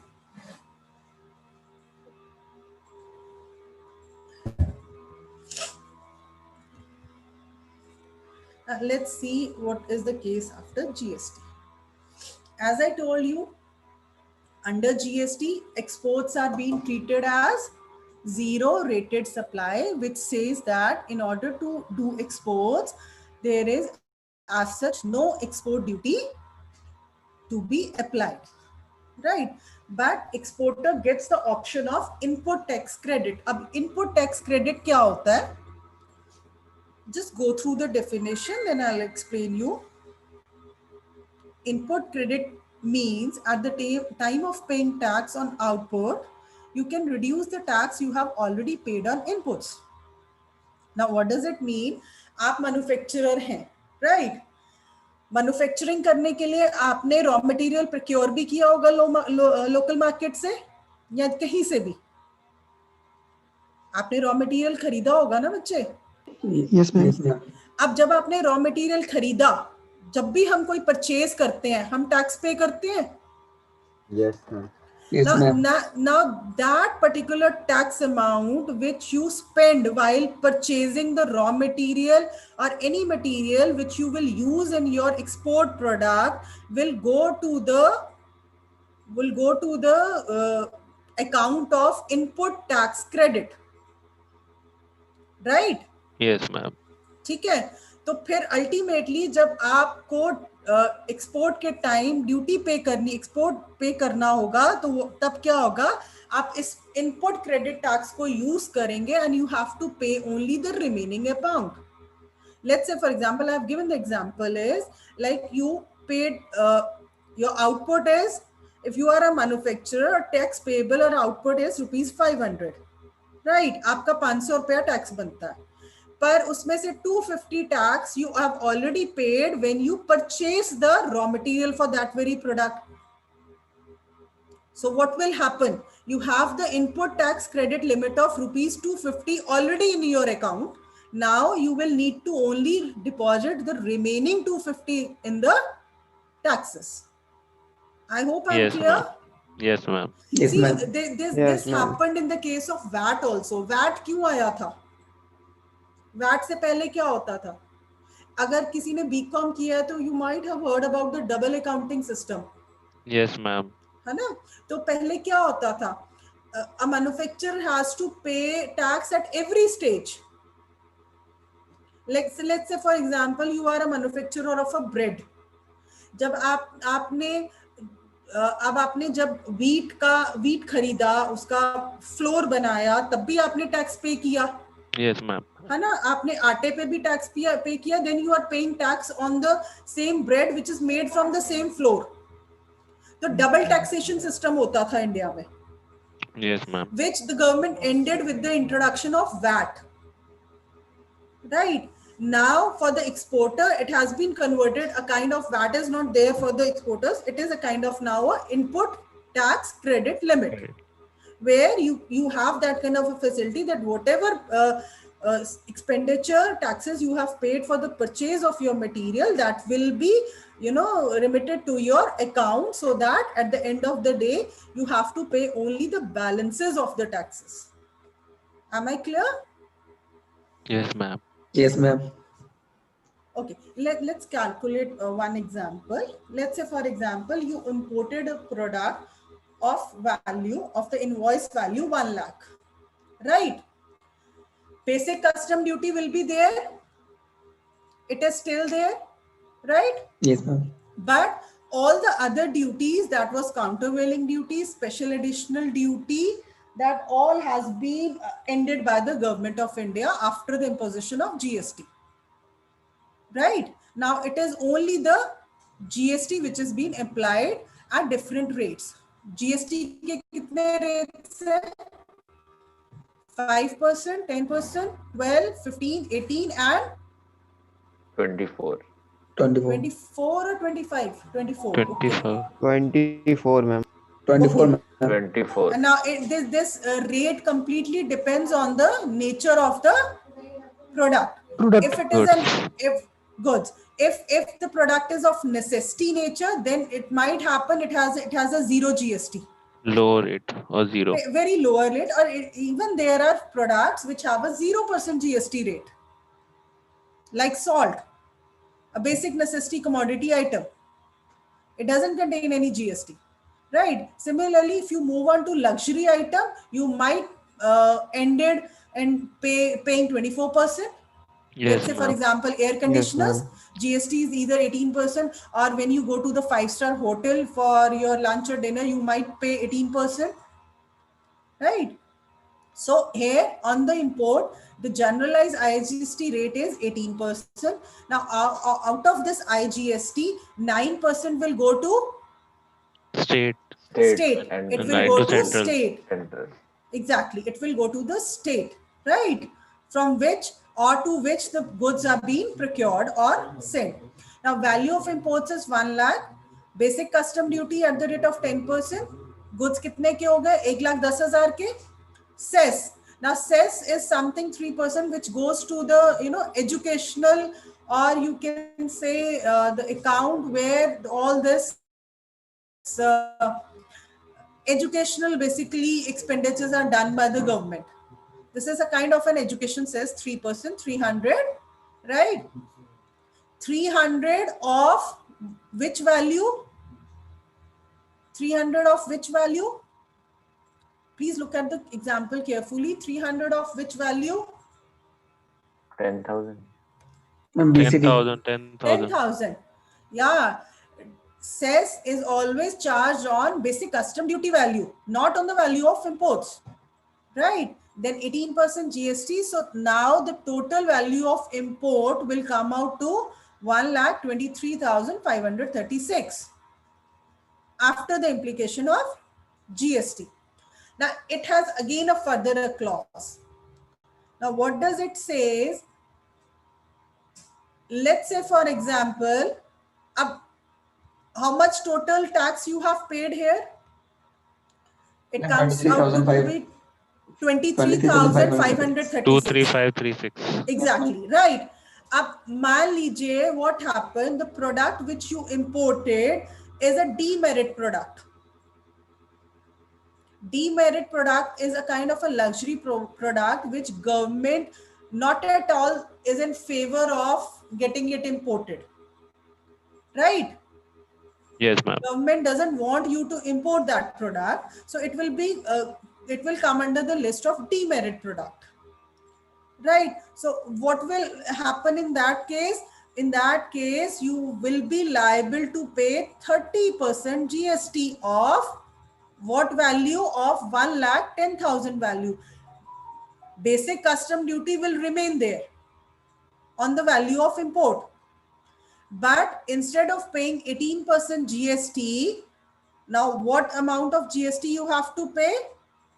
30%. 30%. Now the cost or value of import will increase to 1,43,000. It will become a costly for you. So that means for next time you will think twice before getting import of that particular product to be done. Right? Yes, ma'am. So this is how government, intends to decrease the import. A very simple fundamental. Government says go for exports, we will support you, we will give you the incentive, we will give you the drawbacks, claims, refunds, rebates. But if you are going for an imports, we are going to charge you heavy amount. Right? Yes, ma'am. Now let's come to another topic. I hope everyone is clear with how GST is calculated in export import, how the custom duties are being calculated. Anyone, please, any doubt? Let's discuss it here only. No, ma'am. No? Clear? Okay. Next, we move to another short topic, then we will take a break. It's shipping and logistics. Shipping industry is one of the major growing industry in India. Anyone, any idea in terms of world trade, where does India shipping and logistics stand? Anyone, can you give me an idea in terms of logistic business? India is the third largest country with having a huge shipping, infrastructure. So you can see the scope.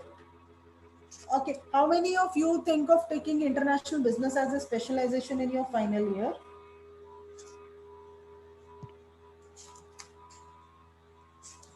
Or everyone will go for HR, finance and marketing itself? Ma'am, finance we have already taken. In Yes, first ma'am. year itself?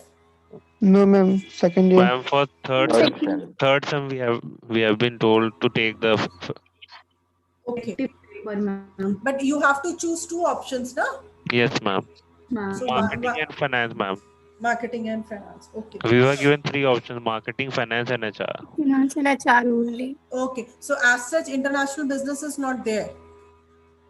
No, ma'am. No, ma'am. Okay. It was a great option, ma'am. It is a great option. See, because the reason being, Still, I would say it's not like, कि आपने MBA, usually what is the market scenario? See, the people who does their MBA in HR, they are also doing marketing. है ना? The Yes. people who does finance, who does banking as a specialization, in banking also people are going for marketing.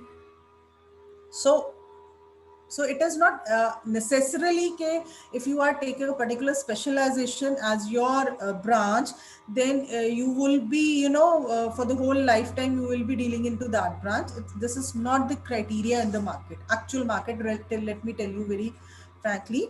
But now is the time when, apart from only taking the specialization, you people need to have certain certifications related to your specialization. Like, Yes, say, ma'am. for example, you are into finance, try to take some certification courses in banking, some part-time online courses. You Yes, ma'am. people have heard about MOOC? Yes, ma'am. It's a government of India initiative. Have you seen the number of courses available on MOOC? N number of certification courses are available. N number of so don't waste your time, or don't wait for the third semester to come, that then at that point only we will study the finance, what we will study, right? Start taking some few of the certification courses, right? Similarly, you can have certification courses in logistics, supply chain management, because shipping and logistic is one area where India has a huge potential growth market.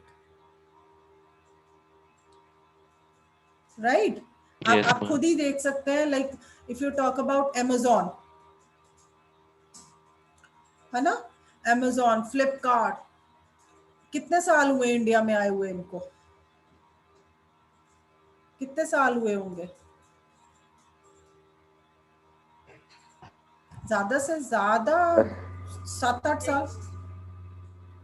इससे पहले तो I have never heard about 13 में Amazon. आए थे ma'am. Yes, ma'am. Amazon 13 में आया था. 13 में, तो वही, that's what I'm saying, ना, 7 to 8 years. So you can see the growth of these online companies, these logistics company, the kind of scale of operation they have in India in 7 to 8 years. So logistics shipping has a very growth potential. So that is why I discussed, one, the custom brokerage, and second, the shipping and logistics.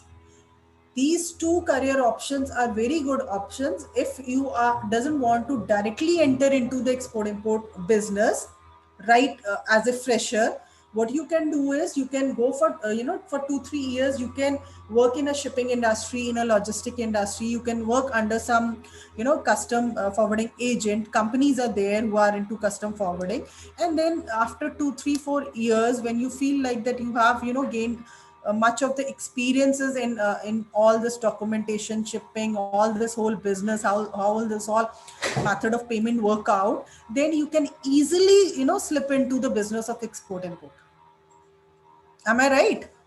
Yes, ma'am. So do consider these as an option also. There are many government organizations who provide certification program in shipping and logistics. Yeah, ma'am. Okay, so do look for those things, right?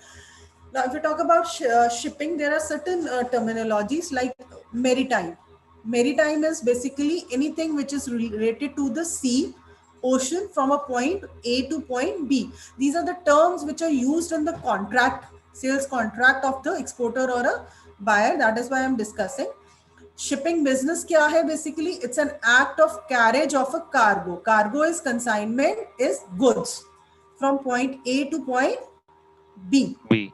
Similarly, what is freight? Freight is a general lay language में जिसे हम भाड़ा बोलते हैं. It is always charged on the amount and weight and volume of the cargo loaded or unloaded. Then logistics क्या है? Logistics is now the complete process of getting the whole consignment cargo from the manufacturer warehouse, including the shipping arrangement. This is all comes under the logistic process. And 90% of the global trade is carried out by sea. So that is why shipping and logistics is a very, very huge business area. Now, if we talk about the world fleet by vessels, vessels is the containers. जो world का पूरा fleet है through out the world जो shipping काम कर रही है वो किस तरह के वेसल्स यूज करती है. 42% in the whole shipping industry dry bulk carriers are being used. 28% oil tankers are used, and then 13% container carriers are used, and general cargo or bulk cargo consists of only 4%. Right? This is ICD. ICD. Ma'am, what all for ICDs are? Container. This is all kind of containers. ICD. See, when you say ICD, it comes under this very carrier options only. Yes, This is the ma'am. fleet by vessels. Now, when you say dry bulk, what is there? What are items in the dry bulk? Iron ore, coal, grains, right? These are the items which we consider in dry bulk. Okay? Then there are containerized cargoes, general cargoes, break bulk cargoes, right? Containerized cargoes कैसे होंगे? Can anyone give me the idea what kind of a containerized cargoes or general cargoes? Ma'am, rails has containerized cargo. Yes, railways has containerized cargoes. Then your bulk or general cargo can be anything like packed in the wooden boxes, you know, packed in the in any kind of a special cartons as per the specification given for the product. Then there is a wet bulk जो liquid form में है उसके लिए special tanker cargoes होते हैं which carry the crude oil, petroleum products and gas accounts. So Petrol. 70% of global trade is for bulk cargo, dry cargo, and 30% trade is for the wet cargo all over the world. Now, if we talk about the product wise, what is the percentage of products which are being globally traded? Manufactured products. It accounts for 70% of the business. Now, what does this mean? That means that 70% of the business consists of the items which are being manufactured. That means you have a great scope of entering into this business through merchant export vendor. You can Yes, be a ma'am. retailer, you can be a supplier, you can be a wholesaler. You need not to be manufacturer. See, ये जो rest का 30% है ये कौन कर रहा है? ये तो बहुत बड़ी बड़ी companies कर रही हैं. They are not the manufacturers. Like manufacturers in the sense they are the big companies like Reliance, Tata's, Yes, who ma'am. are into this fuels and minings, big state trading corporations. Agriculture products किसके through होता है? Any idea? Agriculture products are being traded through state STCs. These are called state trading corporations. You can't sell your agriculture product directly into export. You have to go through the government channel, which is state trading corporations, which are there for every district and every state. And all the agricultural product is being traded through those STCs only. Then others account for only 5%. So manufactured items has a huge market of 70%. Now shipping line का main काम क्या होता है? Booking cargo for a specific vessel to ensure that the cargo booked is planned on the intended vessel, safe loading and discharge of the cargo, and issuing bill of lading, and which includes the mate receipt. These are the four major shipping lines in India. Great Eastern Shipping Company, SR Shipping, Shipping Corporation of India, and Mercator Limited.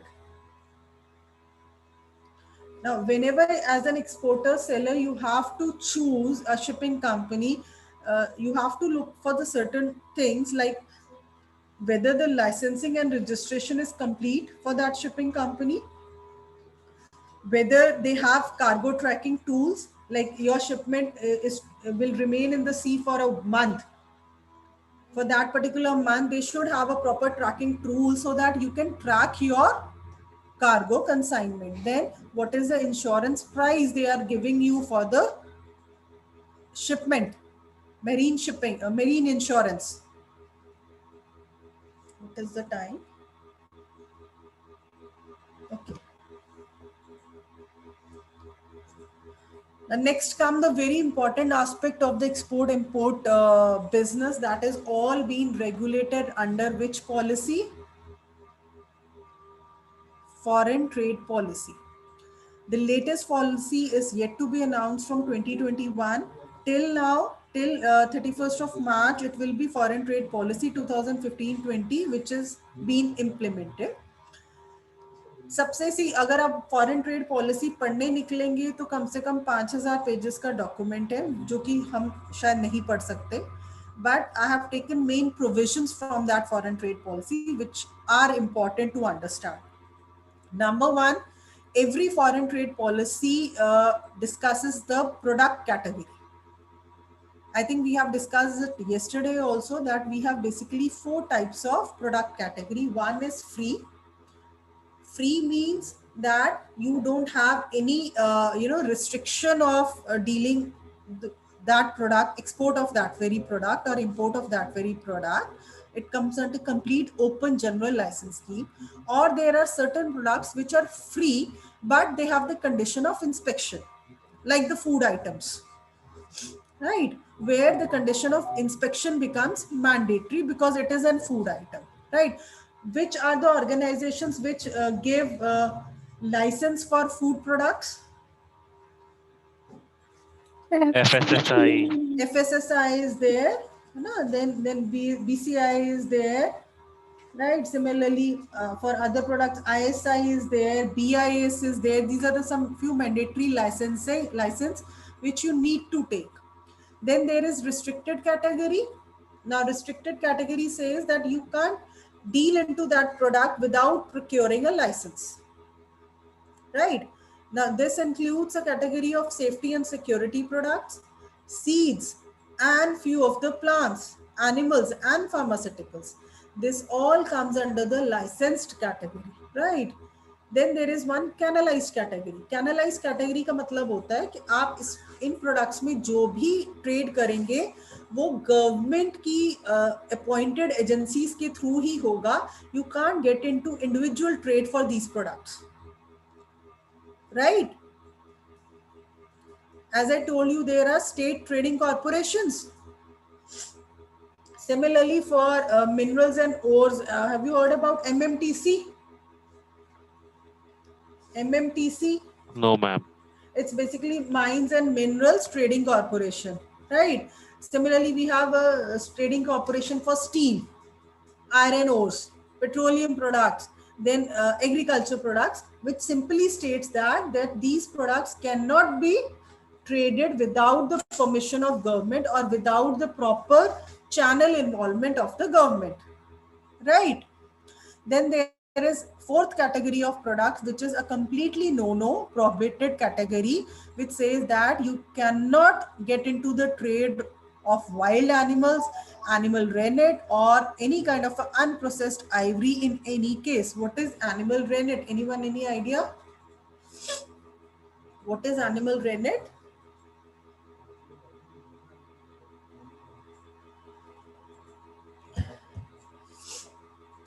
आपको पता है, you all might be consuming cheese. आप cheese खाते हैं? Yes, ma'am. Yes, ma'am. चीज खाते हैं. मैं आपको राज की बात बताऊं, चीज में एनिमल रेनेट डलता है. एनिमल रेनेट क्या होता है? There are few animals, Enzymes, ma'am. हाँ, they have a particular enzymes in their stomach which are used to convert the milk into solid form, right? Renin. Rennet. So it's a kind of an enzymes which are used to convert milk into solid form. That also includes the process of making cheese. So that is completely prohibited. Basically, you can see this is the category where government is strictly prohibiting the killing of animals. Yes, ma'am. So that is the prohibited category. We don't need to deal into. We have to usually look for always for the free category for the trade, so that there are no hassles. It's completely hassle-free business. You need not to get into any kind of a restricted category until unless you have your pharmaceutical company. You are you have a land where you are producing agriculture products, then you will go through canalized category or restricted. As a retailer, as a seller, as a merchant exporter, you will have to get into only free and OGL category, right? Then the whole foreign trade policy is being classified under two schedules. One is called first schedule 1 deals with the imports of the products, and schedule 2 deals with the export of the products. Right. Now there are again there is a almost 500 to 600 pages mentioning the special economic zones under the foreign trade policy, that how they are being treated, what kind of subsidies, what kind of incentives, rebates, duty drawbacks are given to the units which comes under special economic zone. Usually the units, manufacturing units who are into 100% export units, who are called as 100% export units, which means what? They are not manufacturing any of the product for the local market. All their products manufactured are only for the export market. Those units are called export oriented units. In these export oriented units, government has given different status to the different EOUs. These are called EOUs. Some exporters are given status that completely depends on the value of foreign currency they have earned in their financial year. Like those export oriented units which have the business of more than 100 crores or 200 crores comes under the star status category. So they will be given different benefits. Those exporters who may let's say lie in between somewhere 50 crore to 100 crore, they are the second level export oriented units. They will be given a different kind of a subsidy, right? So these are the status given to the exporter based on the value of exports done by them. Then there is a special chapter related to the free trade warehousing zones. There are lots of warehousing zones built by the government of India in past 10 years near to the area of shipment, so that every exporter can avail the facility of storing their goods at a minimal. No doubt they pay the rent for that, because it's again a paid kind of a concept, but the payment is very low as these warehousing zones belong to the central government of India. Then there is one passbook called duty credit script. ये latest ही 2015 में ही government ने introduce की थी. It is a kind of a passbook. Now this passbook basically contains, like any exporter. Am I audible? Yes, ma'am. Yes, ma'am. There is some disturbance, huh? Yes. Preetham, Preetham, please mute yourself. ma'am, you can mute him.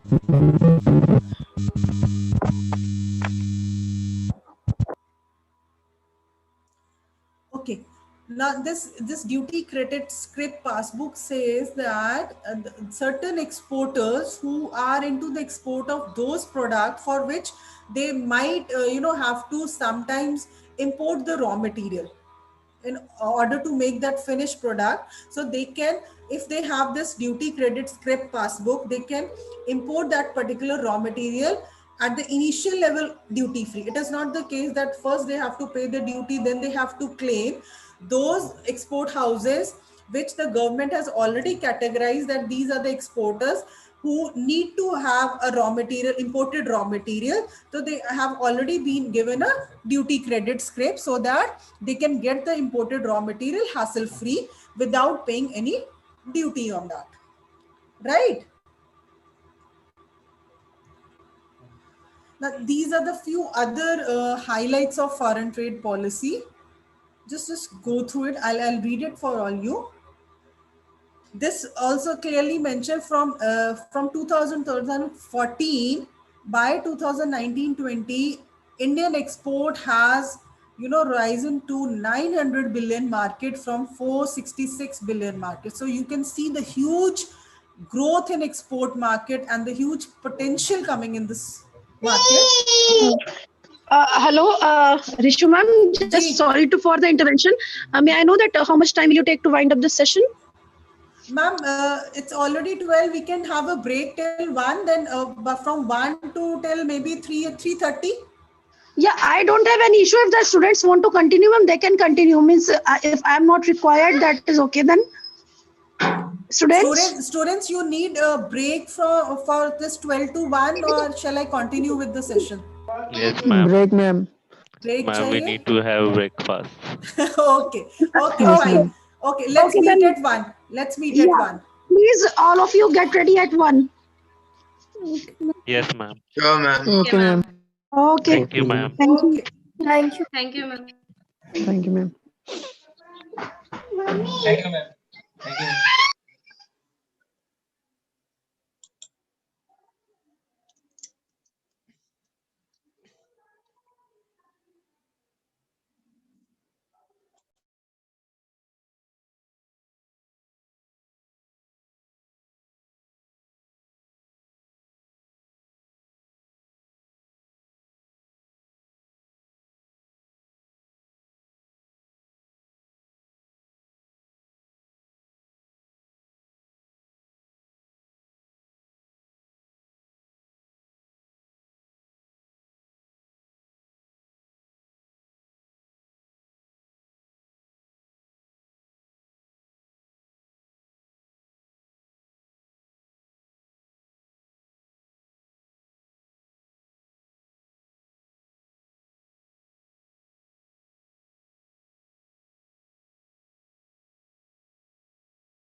lunch time.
Good afternoon.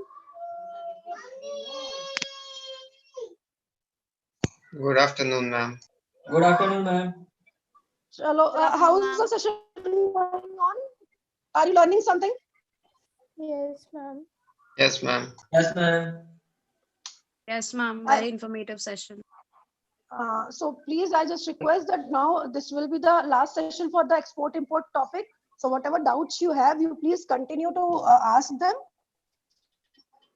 Because tomorrow's session will be on the entrepreneurship. So entrepreneurship will, I think, focus on domestic market as well and the international. So please, if you have some questions, note down and clarify them. Fine. Yes. And I think all the students are not joining the workshop. See, it's up to them. As I already told that you want the certificates you will get, but apart from certificate, what you're going to learn, you will be never getting such kind of content at such a subsidized rates. Agree? Yes, ma'am. And still students are not joining. Acha, Chandra, after the session, kindly give me a call because the list which you gave me was 114 students, right? Yes, ma'am. But I will compile the list once again. What I feel that we have received the payment from 111, that is 111. We will sort out this, ma'am. So we will sort out after the session. You give me a call. Okay, ma'am. Okay, let me check if ma'am has joined, and I will make her the co-host. I have joined, ma'am. Make me the co-host. Okay, ma'am.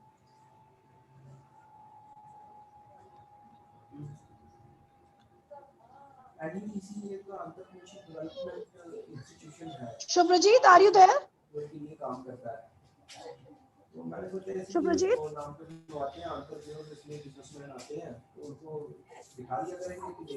Shubhrajit? Just a minute, ma'am. I will ask Shubhrajit to make It's okay, me ma'am. It's okay. It's okay. Yeah, just you continue with the conversation, ma'am. Okay. See, we were discussing foreign trade policy, right? So when we talk about foreign trade policy, it has been made, with keeping certain objectives in mind. Like if we talk about which are the main objectives of making foreign trade policy, and one thing to note, see, these policies are made for 5 years, but that doesn't mean that any amendments, any changes cannot be done in between, right? So any amendment, any change can be done with the notified circular, which is always you will get to, if you look at the site of DGFT, you will get there always updated notified circulars by the government of India related to the foreign trade policy. So the 5-year policy doesn't mean that everything has been fixed for the 5 years, but there are certain objectives of every policy. Like if we talk about foreign trade policy, the first and very important topic is to have always a stable and a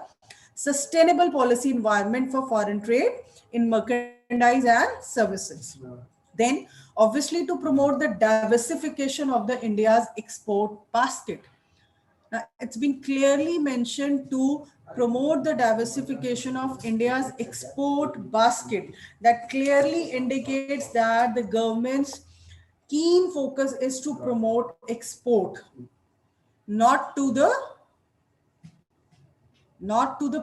promotion of anyone, not for the promotion of imports, right? So then another concerned area of the government is to reduce the trade deficit.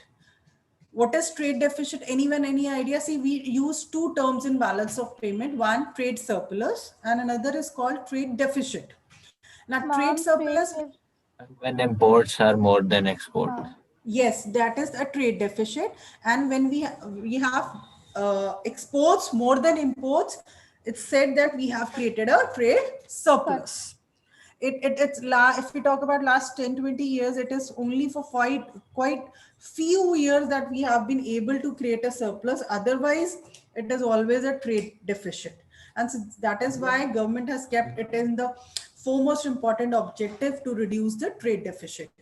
Then other important aspects, objectives of this foreign trade policy was employment creation, no doubt. Then to have zero defects products. The quality as per the international standards which are being expected in the world trade is of high quality products, right? So government is somewhere focusing that the product which we are exporting must be a zero defect product, right? Then a stable agricultural trade policy. Agriculture में क्या चल रहा है, we all know. Government is trying to bring new laws, new farm laws, right? We all know about what is exactly going on in the agriculture farm laws. Then investment in the agriculture overseas. Agriculture is always a backbone of India.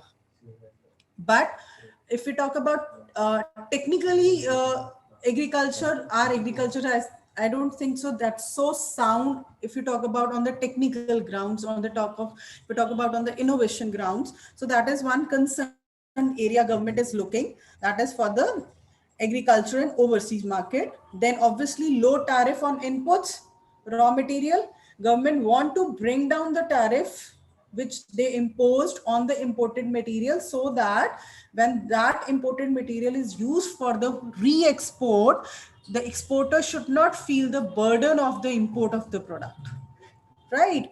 And then to develop the trade infrastructure, right? Shall I now, ma'am, share the PPT?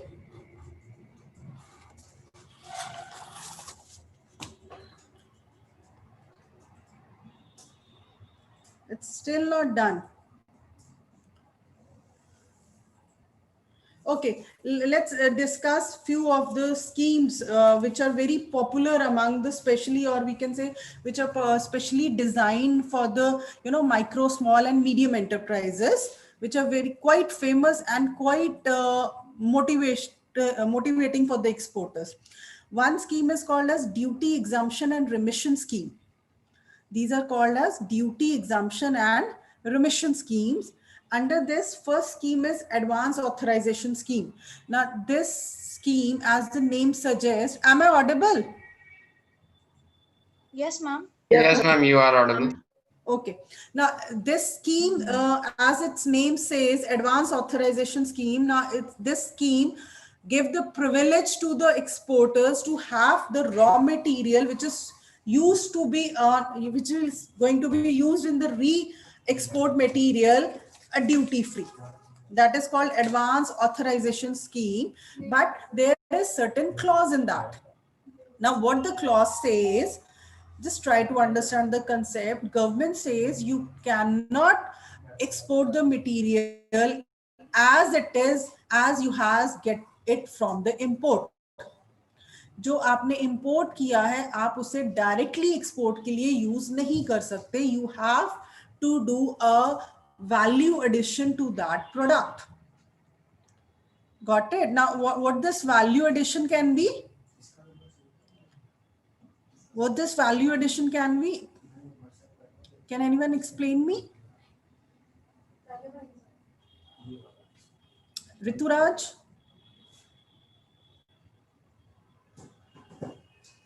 Chandra? Ma'am, value addition means adding monetary value to it. Something processing is to be done on the same which is imported. Exactly. Otherwise, government says you will not be allowed to do the re-exports. Now, the condition for this value addition is 15%. Right, and as per there is one handbook called as standard input output norms prepared by the government of India, which clearly mentions the standards on which the exporter has to do the innovation, has to make out the new processes so that the imported product is ready for the re-export. So government says if you want to claim duty drawback or incentive or any kind of advance on the import of the product, then you have to make sure that it must have the 15% of the value addition of the product. Then only that will be allowed for the re-export. Now this is very important, because otherwise what would happen? It would be only a trading. No one will go for research, no one will invest in any kind of a manufacturing process. Log sirf ek taraf se maal kharidenge, dusri taraf bechte jayenge. So government doesn't allow this scheme, right? The second scheme is DFIA. You just note it down. It is otherwise there in the PPT, but still you can note it down. This is duty free import authorization scheme. Now, this scheme again says that you have to make the 20% value addition. Now the condition of value addition changes. It comes to 20%, but in that case, you can have a completely duty-free import. You have the authority, you have the authorization of having a completely duty-free import. You need not to pay any kind of a duty on the import. In first scheme, what it was? It was an advance authorization scheme. Advance authorization scheme in the sense, difference kya hai dono mein? Can anyone explain me what is the difference between the two? Difference is of 15% and 20%, right? But both the schemes are applicable only to the export oriented units. The units which are completely into 100% exports are eligible for this scheme. Similarly, there is third scheme called as duty drawback of custom or excise. Now, this scheme is applies to those products that are made out of the duty paid on inputs at the first, and then refund of duty is claimed when the export is done. So in third scheme, first the exporter pays the duty, and then when he exports the same very product with some little value addition, here the condition of value addition is not given कि as such आपको 15% करना है या 20% करना है, as such कोई condition नहीं है, but it is general condition that fine, you have imported the product, pay the duty, and when you will export, the government of India will take into consideration the value of export, the product you have exported, and accordingly you can ask for the claim, right? That is why government has mentioned that cap on the duty drawbacks. It is for such kind of a schemes where the percentage of value addition is not exactly given. So where there, what the government did, they put up a cap on the duty drawback, cap in terms of ceiling, that this is the maximum duty drawback you can get from a export of a product, right? Then there is another scheme called as EPCG. Let me see, still not done. Okay. Another scheme called as EPCG. Now this scheme allows the import of capital goods. Now this scheme is, you can have an idea when I say import of capital goods. Capital goods are, what are capital goods?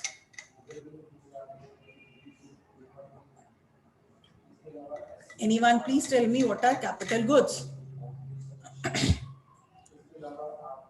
What are long-term goods. Anji? Ma'am, long-term goods.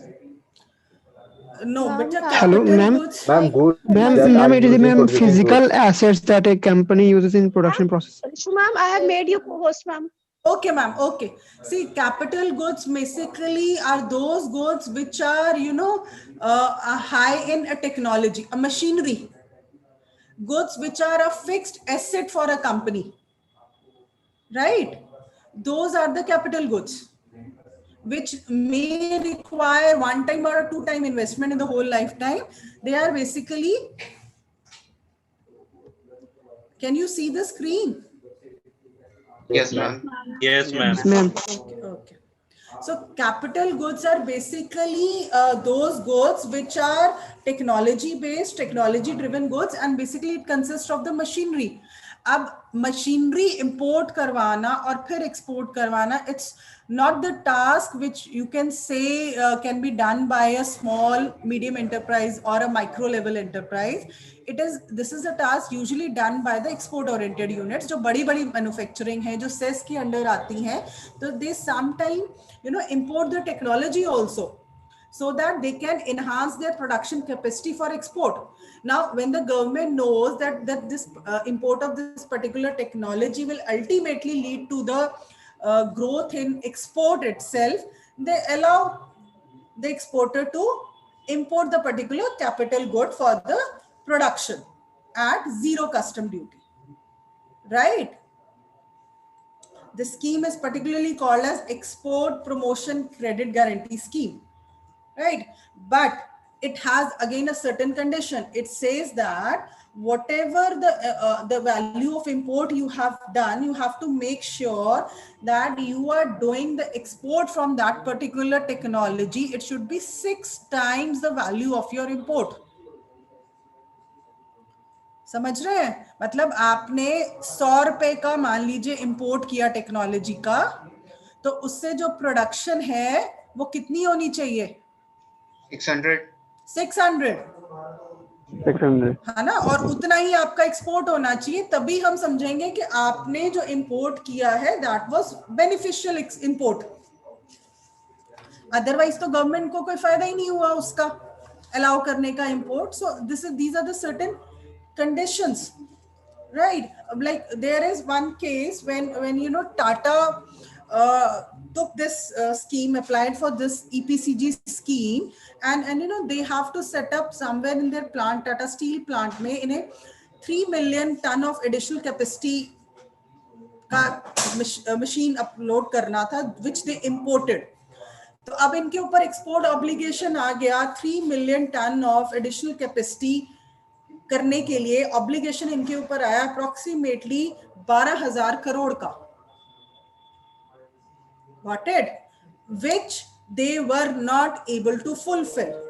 So in that case, where there are huge costs involved in import of technology, and then there is a consideration of doing 6 times, 5 times of export, sometimes such projects are not successful. But in that case, that government will take their import duty from you.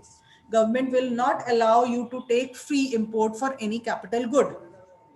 But usually this kind of a capital good is done by the big export oriented units only, the very, very big star trading houses. So usually it is allowed duty free, right?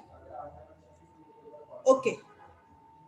Let's come to our foreign trade policy highlights we were discussing. Okay.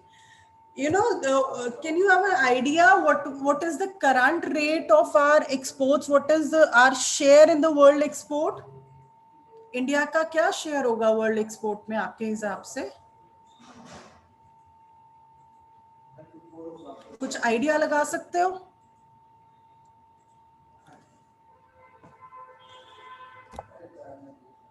क्या share हो सकता है India का world export में?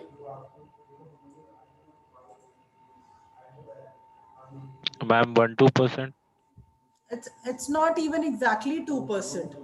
If we talk about manufacturing, but 1%? Yes, it's approximately 1.8% to 2%.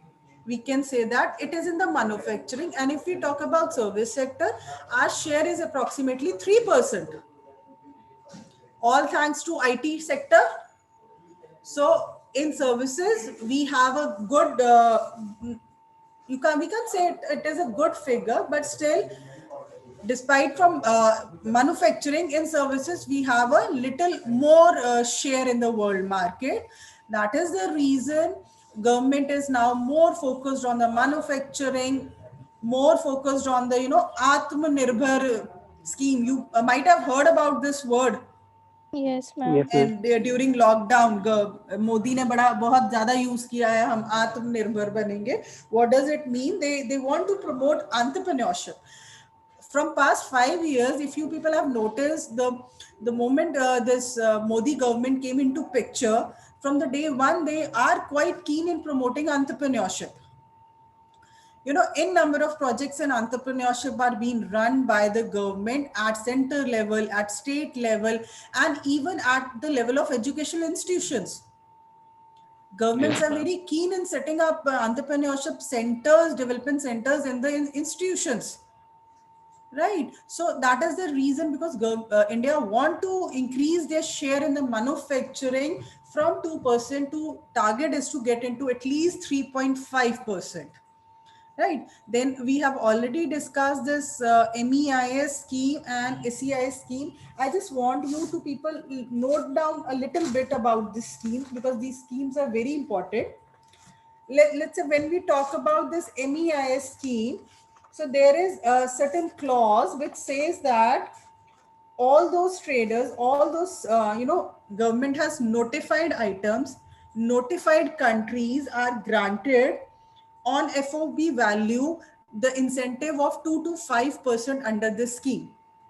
अगर आप Google करेंगे ना, write down on a Google which are the notified products and notified countries under MEIS scheme, you will get the list. Shall I do it? Shall I do it? Yes, ma'am. Okay.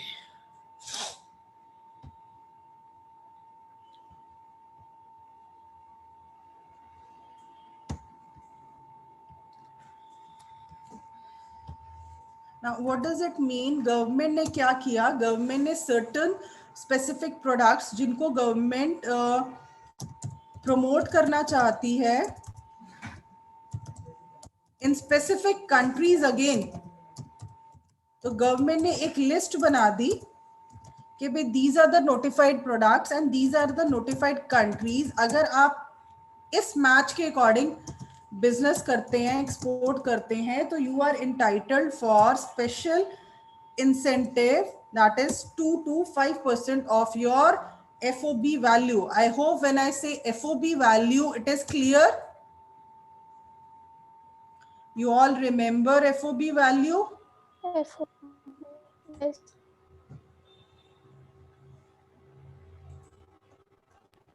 Yes, ma'am. Yes, ma'am.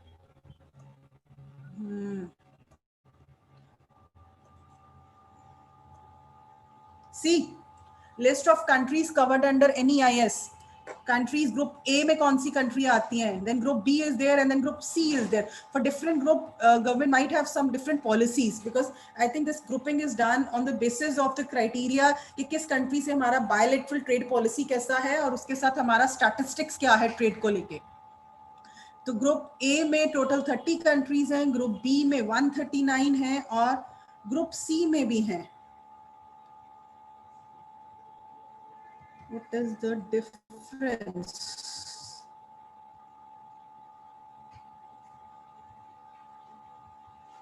What is the list of products? Let me see.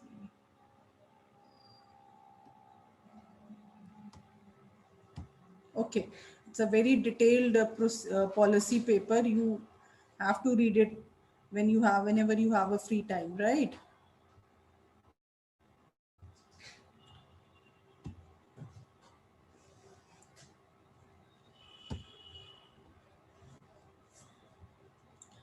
Then we have another scheme called as SEIS. It is related to the service exports from India scheme. Please note down which notified services are rewarded up to 5% of incentive under this schemes. These services are number one, accounting and auditing. That simply means if a certain CA audits a firm which is in the foreign company and he gets his remuneration in terms of foreign currency, the government will also reward him, right? Oh, yes, ma'am. Then taxation services, architect, engineering services, medical and dental services, veterinary and midwives or nurses. So these 7 special services have been notified under this scheme, under which if you earn some kind of a foreign currency, you are liable to take incentive from the government, right? Yes, ma'am. Then foreign trade policy, highlight of this foreign trade policy was to be aligned, was to be made according to the Make in India, Digital India and Skill India initiatives. Modi government के ये 3 मंत्र शुरू से रहे हैं from the day one. He is promoting make in India concept, he is promoting digital India. You will see like अगर हम आज से कोई 7-8 साल पहले की बात करें, then getting a license for license IEC, it was a very difficult task in what sense? आपको जो आपके डिस्ट्रिक्ट का लोकल DGFT ऑफिस होता है उसके चक्कर काटने पड़ते थे. You have to collect lots of paper, lots of paper are being demanded, why you are applying, what will you do, what kind of business you will start, what is your product, where is your product, where is your unit, where is your office. So n number of documentation was there which you have to submit at DGFT office. Then there are people sitting at the DGFT office. Sometimes they are available, sometimes they are not available. How the clerical staff works. So that was a process of almost 3 to 6 months. But the moment digitalization came into picture, the whole process reduced to a single window concept, where there is a website. You have to just log into that website. It just hardly takes 1 hour to complete all the formalities on the site of DGFT, and you get your IC within 20 days, right? Yes, ma'am. See, there is one index worldwide called as ease of doing business. Earlier, India was ranked among like 140, 142 in case of ease of doing business. That means in India, there was lots and lots of paperwork was there. But now we have reduced our position in the world index to up to 89. So that Ma'am, means it's currently, ma'am, 63rd. 63rd in ease of doing business. That's good. I think Yes, ma'am. 89 was in the last year, 2018. It was 89. So that means a lot. That means we have reduced lots of paperwork. Like documentation की बात करें, कल से हमने कितने documents करे होंगे? 15, 20? Earlier, it was used to 30, 40, 50 documents which were there in the whole procedure of making this export document file. But now the government has reduced all the paperwork and everything is done on digital mode. DGFT की site है. Then I gave you the address of one site of Central Excise and Duty. I've given you Yes, ma'am. the website link. No, it's a CBIC. Yes. Yes, ma'am. Yes, ma'am. We will do Yes, ma'am. another website that is again a very important. We will go through now the next 1 hour. We will go through the Google websites only, links only, data analysis सब कैसे करते हैं. Cybix एक और website है from where you can they provide the services like the analysis part, that how you can take the product identification, market कैसे identify करनी है, किस country का आपको data चाहिए. They make you available with everything. They have many things online also. Okay. Duty credit script we have already discussed. That every exporter is being given this duty credit script passbook kind of a thing, where for the payment of their custom duty, excise duty and service tax, everything is being noted down, and government automatically puts deposits the claims and cut down the duties whenever there is that kind of a transaction. Then there are export promotion missions to take on the board statement governments. On the state level, government is coming up with many trading corporations, many such kind of export promotion missions, skill development missions. If you have seen from the past 2-3 years, every state has come up with the skill in India mission organizations. सुना है आपने इनका नाम, skill India mission organisations?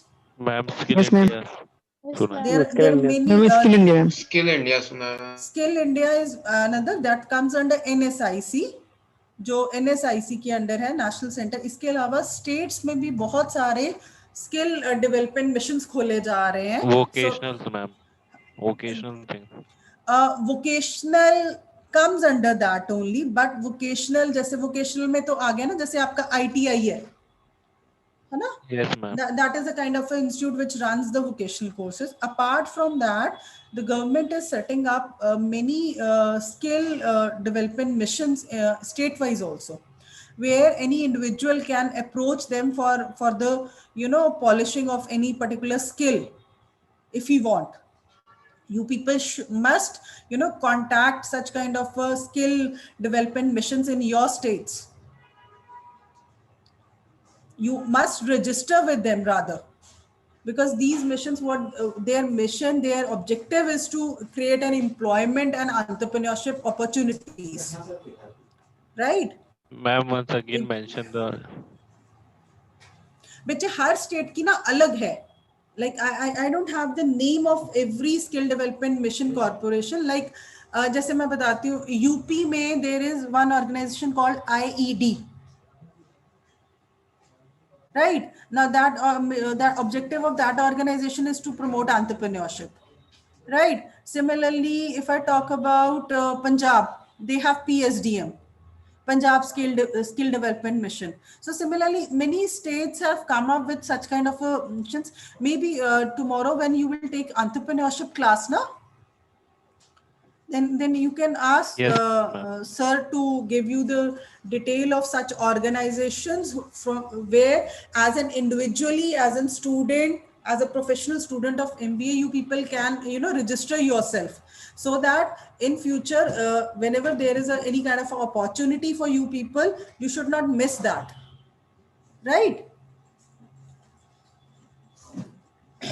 Okay, now this FTP has a special rule that this FTP will be reviewed after 2.5 years, but then again doesn't mean that everything is fixed for 2.5 years. Like if you see in 2020, what happened? All of a sudden, the whole world trade, all countries came to a still, kind of a still. तो government को all of a sudden बहुत सारी policies change करनी पड़ी, बहुत सारे exports रुक गए, बहुत सारे इंपोर्ट्स रुक गए, and all of a sudden a new market came up. What do you think? What kind of a new market came up in 2020? किस तरह की मार्केट आपने देखी है 2020 में, लॉकडाउन में? Digital market. Digital marketing, online, ma'am. Digital market, but what kind of products were there? They were all safety Sanitizer. products, medical Yes. products, है ना? क्या बिक रहा था पूरे 2020 में? Sanitiser, Mask. Face mask, PP Yes. Kit, Healthcare face products. Shield, है ना?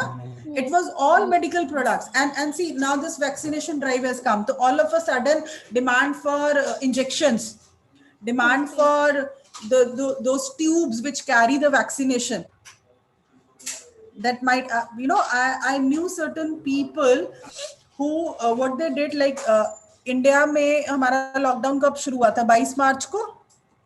Yes. Yes, ma'am. So Yes, ma'am. they were so proactive कि when in January they saw the situation that China में पैनिक हो गया है, धीरे धीरे फरवरी तक ये पैनिक US UK में फैल गया था, तो इंडिया में लॉकडाउन आया 22 मार्च. तो उन्होंने मार्च में they set up the units for manufacturing this mask and PP kits. मतलब leaving behind their existing business, because they knew it maybe that the existing business will not will give them profits for next coming 1 or 2 years because of this coronavirus. So all of a sudden they shifted to the business to the new line, and they started manufacturing PP kits and face mask, right? So what was it? That was a kind of a proactiveness on their part, right? So all of a sudden schemes change, government का criteria change हो गया, बहुत सारे products का export बंद हो गया, बहुत सारे products का import बंद हो गया, तो world trade was quite hampered badly in 2020, and but now again it is slowly again taking its position back. This policy we have already discussed. One clause was left.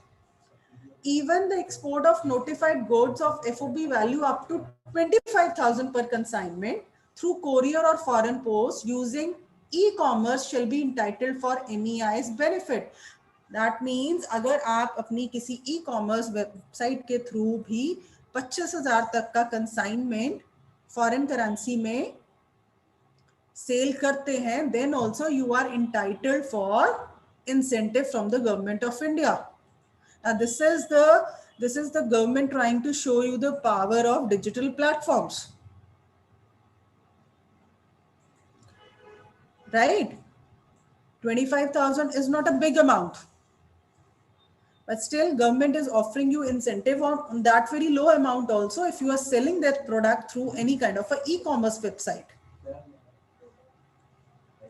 This we have already discussed. This I think again when we're at PPT, you want to read it? Ma'am, we'll read it through PPT. You will read it through PPT. Now we have already discussed it's an advanced authorization scheme, duty-free import authorization scheme. Then there is a duty drawback of customs. I have already shown you in the morning all industry rates. All industry rates are basically the cap ceiling as per the schedule which government has monitored on all the chapters. Then there is zero duty EPCG scheme. EPCG scheme is completely related to the import of capital goods.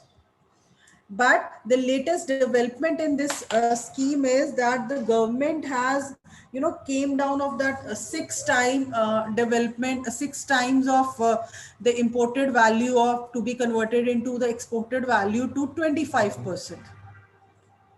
Right? That means whatever the amount you have imported for that capital good, you have to do the value addition of 25% in the EPCG scheme. Then there are certain, small level schemes for EOU. EOU stands for export oriented units. Then export houses. Then there are STP means start trading houses. So there are different levels. If you wish, you can note down how this trading houses are classified. Shall I dictate it? Yes, ma'am, you can. Yes, ma'am. Okay, let me find it where it is. Recently government has changed the actually definition, so every time we have to look for the new policy implications. Okay, I'll put up the page in the mail itself. I have that in notes. I'll put up in that. Yes, ma'am. Right, so that you can basically the criteria is I think the starting where 1 star export unit has to have the ITR of I think 3 million. Minimum 3 crore का अपने foreign exchange अगर earn किया है तो you get the status of 1 star trading unit and similarly the list goes on. Then there are few other schemes which are very important. See, government is already working on this scheme, towns of export excellence. किसी के town में किसी ने ये scheme implement होती देखी हो सुनी हो? All over the India, government has identified 100 towns which the government is planning to convert them into a completely, export towns. Noida ma'am. Noida तो ऑलरेडी वैसे तो सेस के अंडर आता है. अच्छा, एक चीज I would love to discuss with you people as you all students are from different states. Am I right? Yes, ma'am. Yes, ma'am. Let's discuss. I'll send you in the notes also. I haven't prepared yet on the Microsoft Word. I have it in written. Okay, can just tell me one by one which are the famous products of Kolkata, which you think are a good products for export. Let us discuss here. In the morning, I heard Raghavinder sir was, instructing you people to come up with the ideas of starting your own business because you have a now entrepreneurship cell in your university.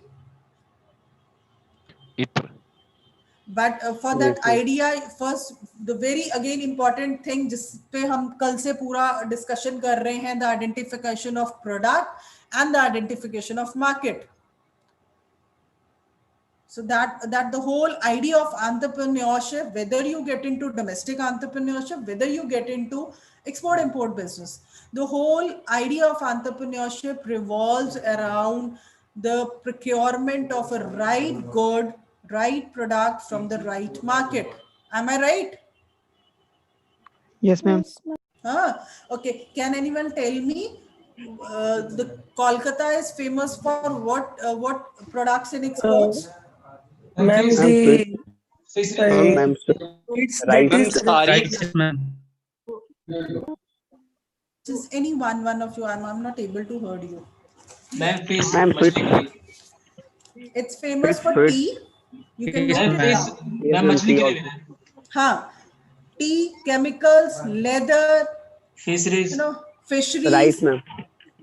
Not exactly rice, fisheries ज्यादा रहता है अगर हम natural में बात करें, marine products ज्यादा रहते हैं. Ma'am, varieties of fish वहाँ पे होते हैं.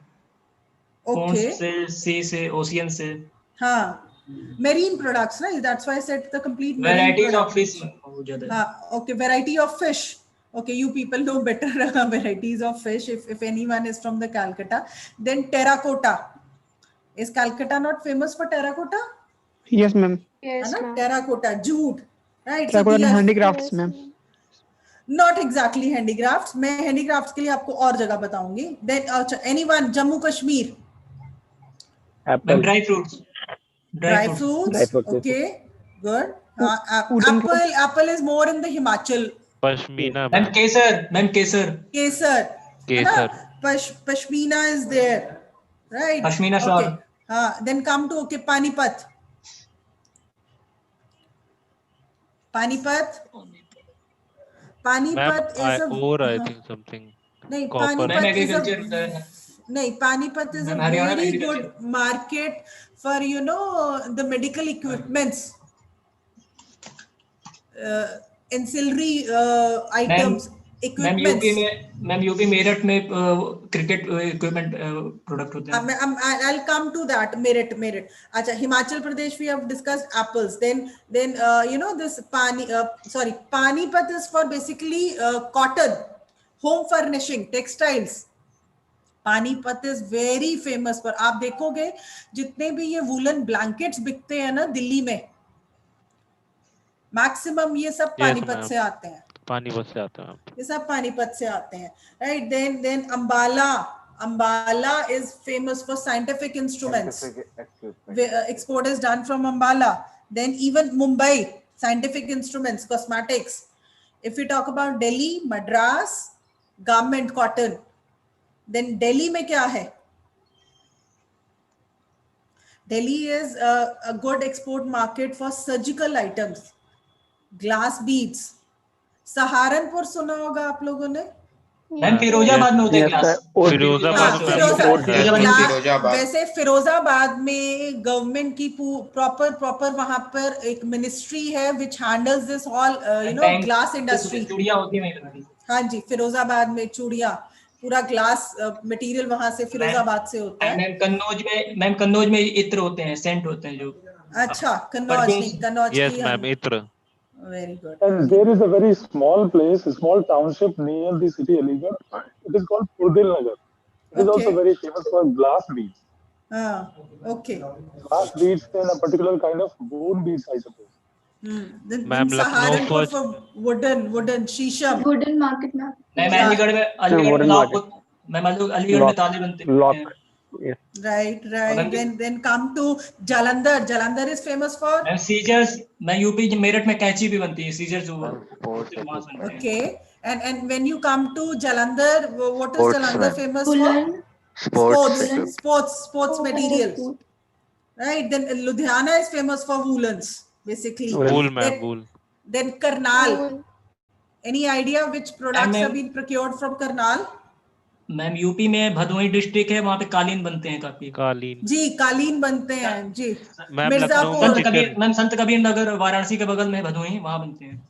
आपको पता है कालीन की सबसे बड़ी मार्केट डिमांड कहाँ है एक्सपोर्ट के लिए? विच कौन सी कंट्री में है? कालीन is a very good business. Arabian countries, but this time the number one importer of kaleen is Italy. Yes, ma'am. Then Karnal is famous for the dairy products, wheat, rice. Right. Then again, the complete Uttar Pradesh, Punjab, we all know that it's the agriculture areas जहाँ पे wheat, rice. Moradabad में क्या है? Ma'am, Utensils. ma'am, knife. Yes, utensils made from basically the brass kind iron. Yes. Then Agra is famous for marble. Yes.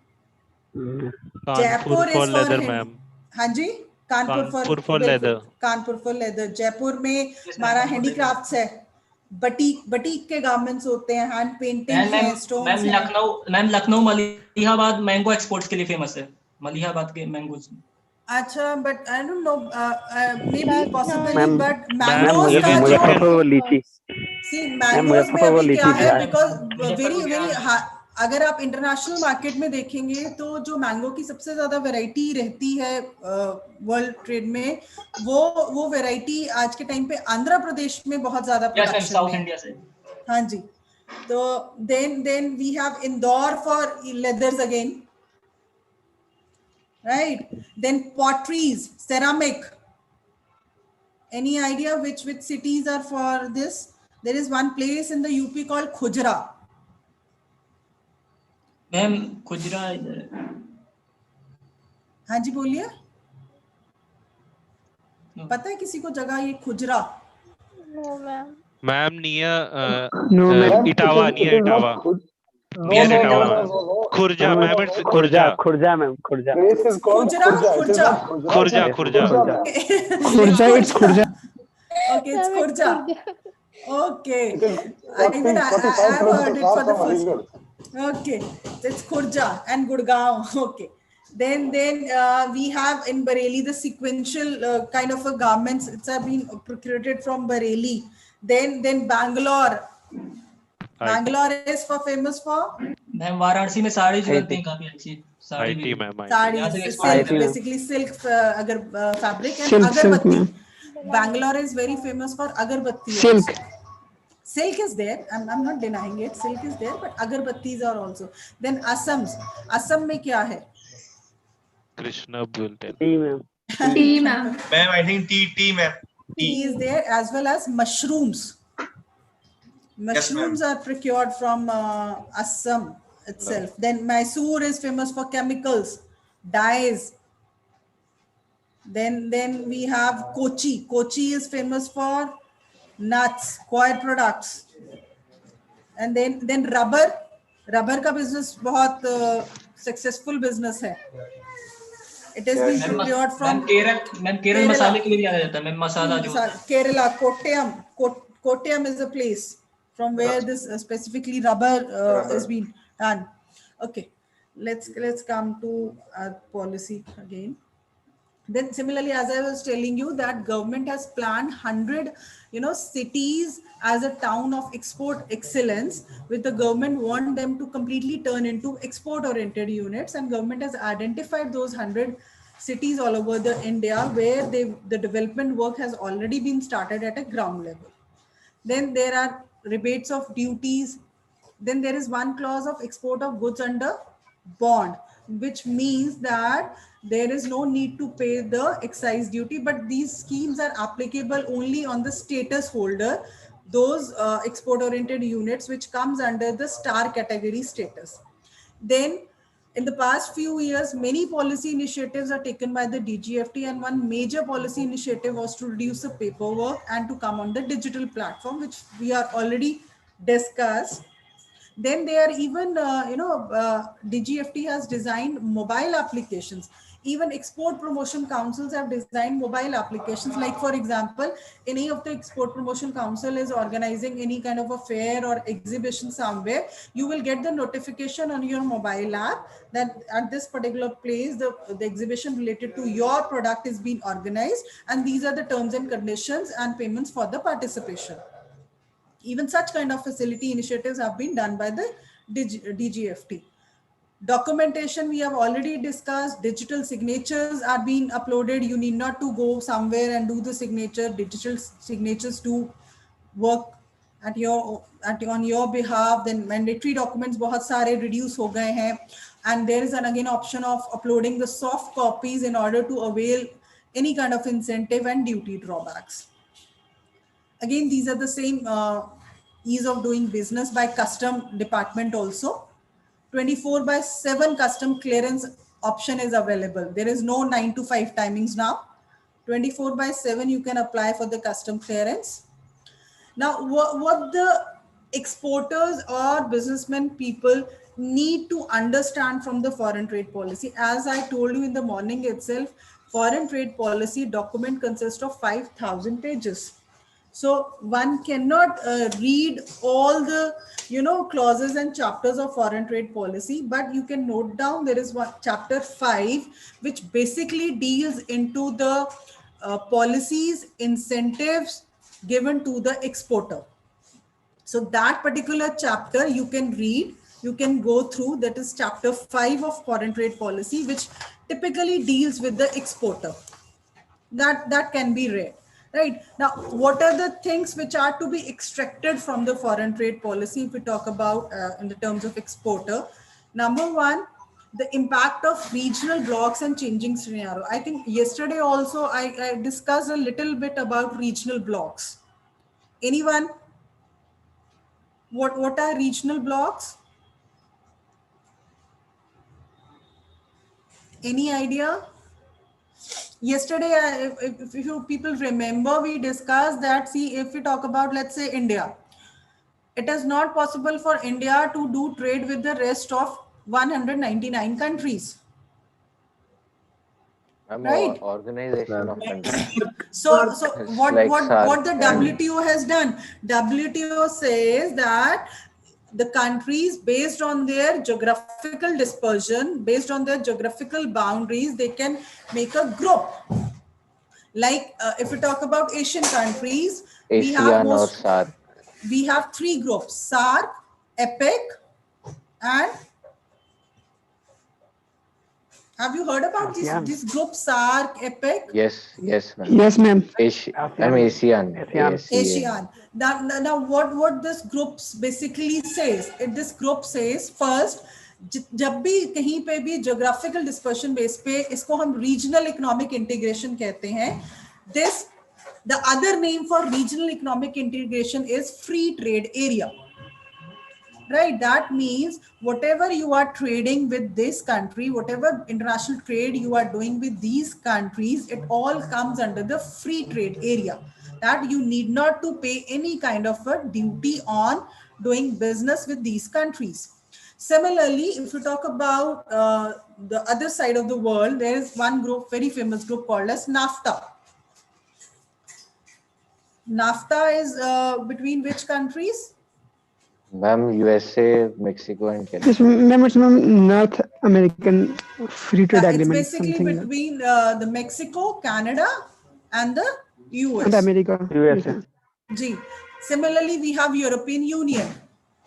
So similarly, there are almost, you can say 12 to 15 such regional economic integrations where within the grouping free trade applies, but once you went out of the group, there is some custom union applying. But now that custom union what says that they fix the tariff line.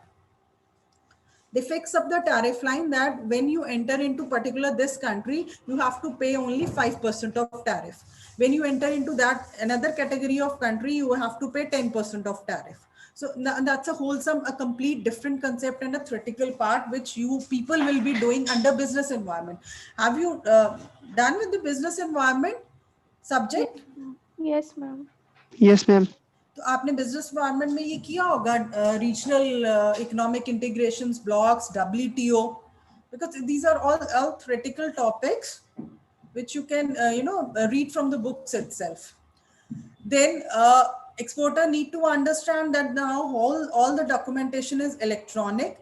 This has somewhere down the line enabled to reduce the fraud also, and somewhere has provided us the ease of doing business also.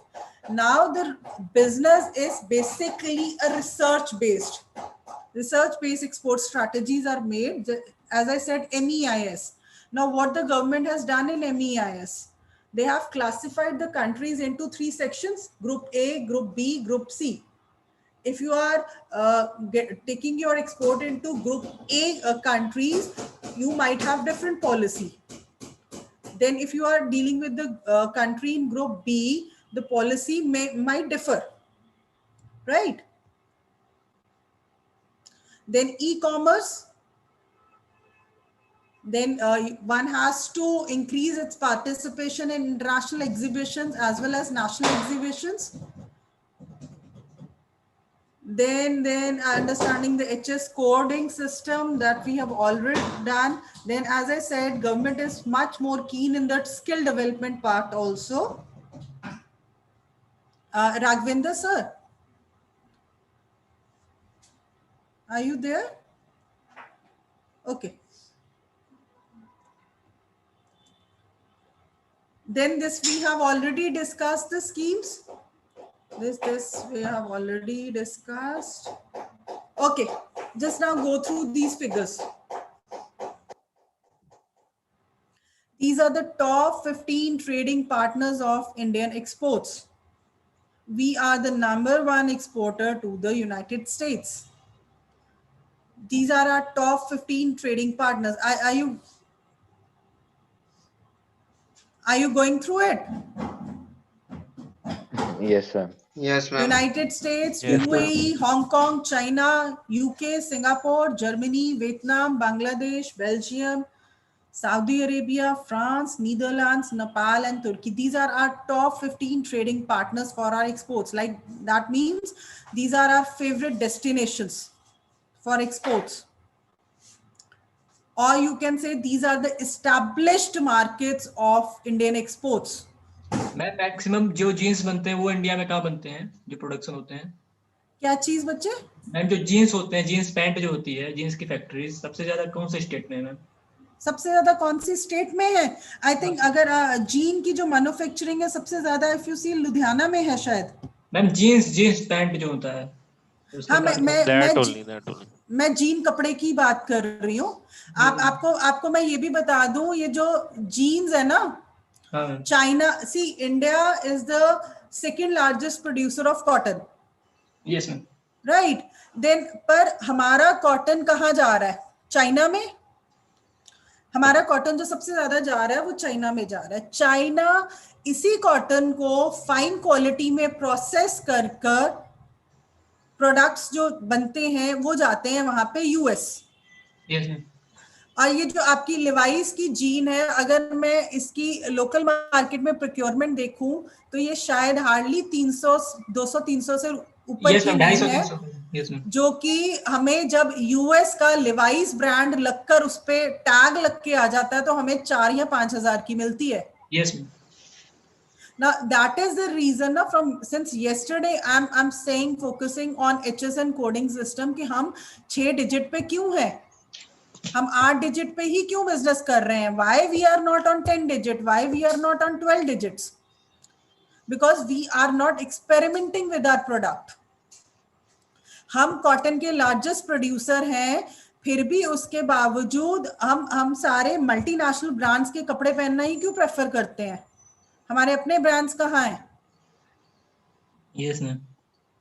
है ना, that is the whole concept. ये आपको जो cotton है, jute है, silk है, ये सारा इंडिया से ही जाता है. इंडिया से ही मैम जाता है, सारा इंडिया से जाता है. But again what we are doing, हम अपने नेचुरल रिसोर्सेज खत्म करते जा रहे हैं और वही चाइना, यूएस जैसी कंट्रीज हमारे मटेरियल को प्रोसेस करके फाइन करके टैग लगा के हमें ही बेच रही है. Yes ma'am.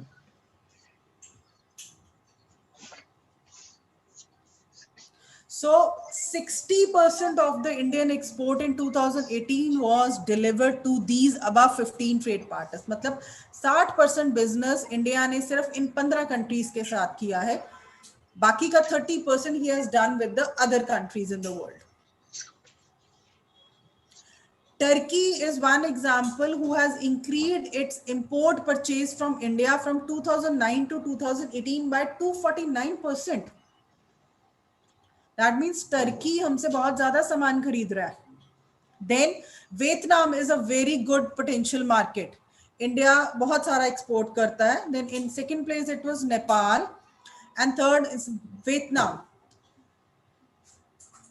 and then Bangladesh. That means these are the 4 potential countries where we have a good potential for doing exports. They have increased their imports from India. And two trading partners who have cut back on their imports from India are Netherlands and China. Now, what are the top 10 products for exports? 16% of our total export is dependent on the gems and the precious metal. Then 10% mineral fuels, including oil. Then 5% vehicles. Then 5.2% includes machinery, which includes computers. Then 5% market is for pharmaceuticals, organic chemicals 4.3%. Then comes our clothing, accessories, textiles through 3.5%. Then electric machinery, equipment 3.1%. Then we are iron and steel at 2.5%. These are the top 10 products of India for exports. हम maximum export इन 10 products का करते हैं. आपको क्या लगता है ये 10 product देख के इसमें से कितने प्रोडक्ट मैन्युफैक्चर्ड है और क्या नेचुरल रिसोर्सेज है?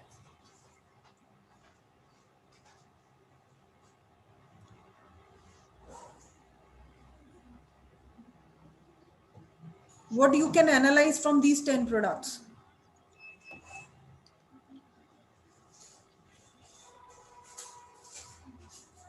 Ma'am, first two are natural product and rest are manufactured. But again फिर वही बात, हम सबसे ज्यादा अपने नेचुरल प्रोडक्ट्स को खुद ही डिप्लीट कर रहे हैं. Yes, we are exporting the natural resources as they are available. Because if we say exploration of such natural resources, huge investment in not in crores, maybe in arabs. And India is not in a condition to do such an investment at a high scale. But there are other sectors apart from these 10 where the opportunities are available. I think yesterday also we discussed the products which are where the opportunities are quite good for exports. The number one are organic products, and you know, after 2020 the trust factor for India has improved a lot, especially in terms of, you can say, organic products, Ayurvedic products, right?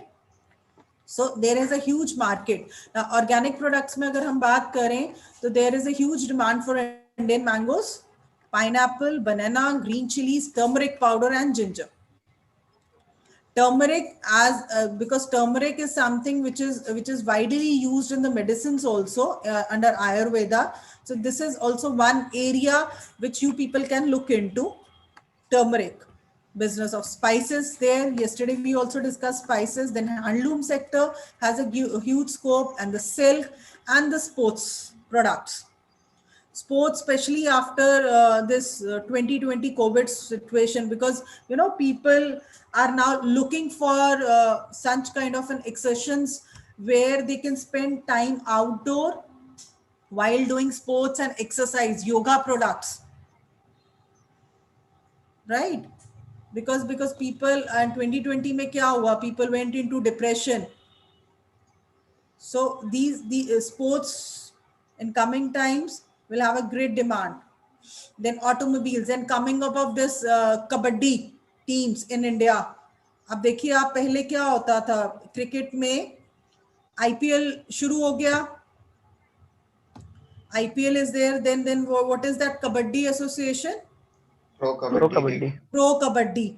तो अब ये बहुत सारी ऐसी organisations आ रही हैं जिनमें बहुत सारे नए स्पोर्ट्स भी इंडिया में इंट्रोड्यूस हो रहे हैं. तो sports are being given a special, you know, weightage मिलती है स्पोर्ट्स को. तो the sports industry is quite growing industry. Then automobiles, pharmaceuticals, we discussed yesterday. Small and ancillary machinery. Ancillary machinery में क्या आता है, जैसे पेच होते हैं ना, नट्स होते हैं, बोल्स होते हैं. इंडिया में से एक्सपोर्ट में इन चीजों की बहुत डिमांड है. Then clothing is always there. Fish and meat, again a huge demand from India.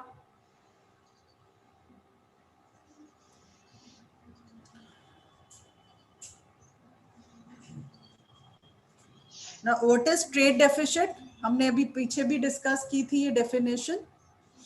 Trade deficit, Now, this data typically tells us that while doing trade with China, let's say for example, take China is at the #1 position, which means when we did trade with the China, our import from China Import was is more, much export is less. more by $51.6 billion.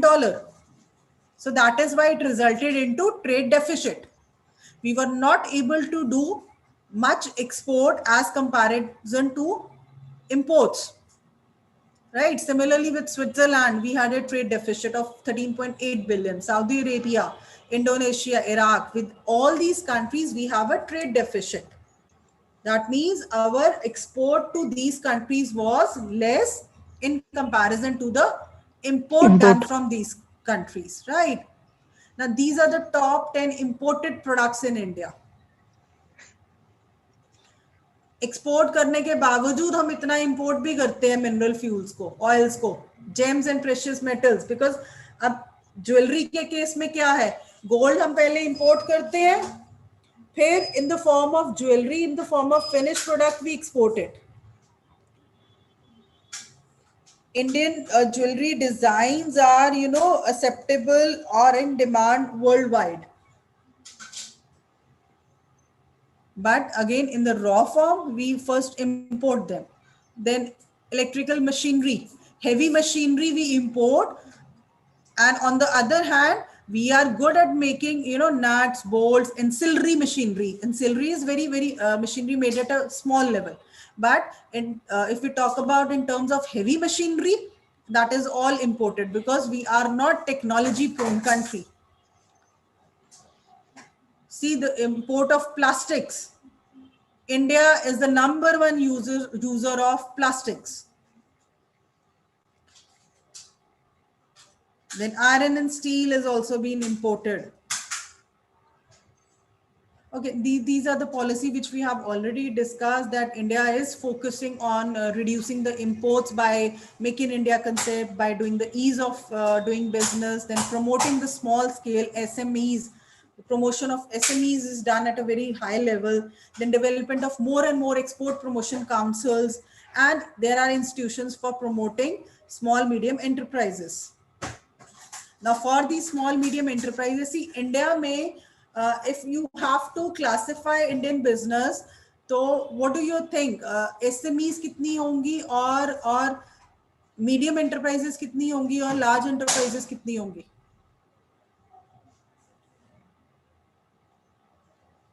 Can you give me an idea?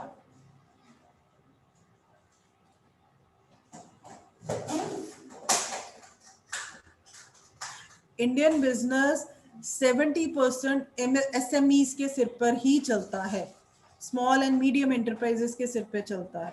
There is hardly 10% large enterprises, large in the sense which have, the capacity of, or you can say turnover of maybe 500 crores or more than that. It is only the SMEs which are taking the burden of India.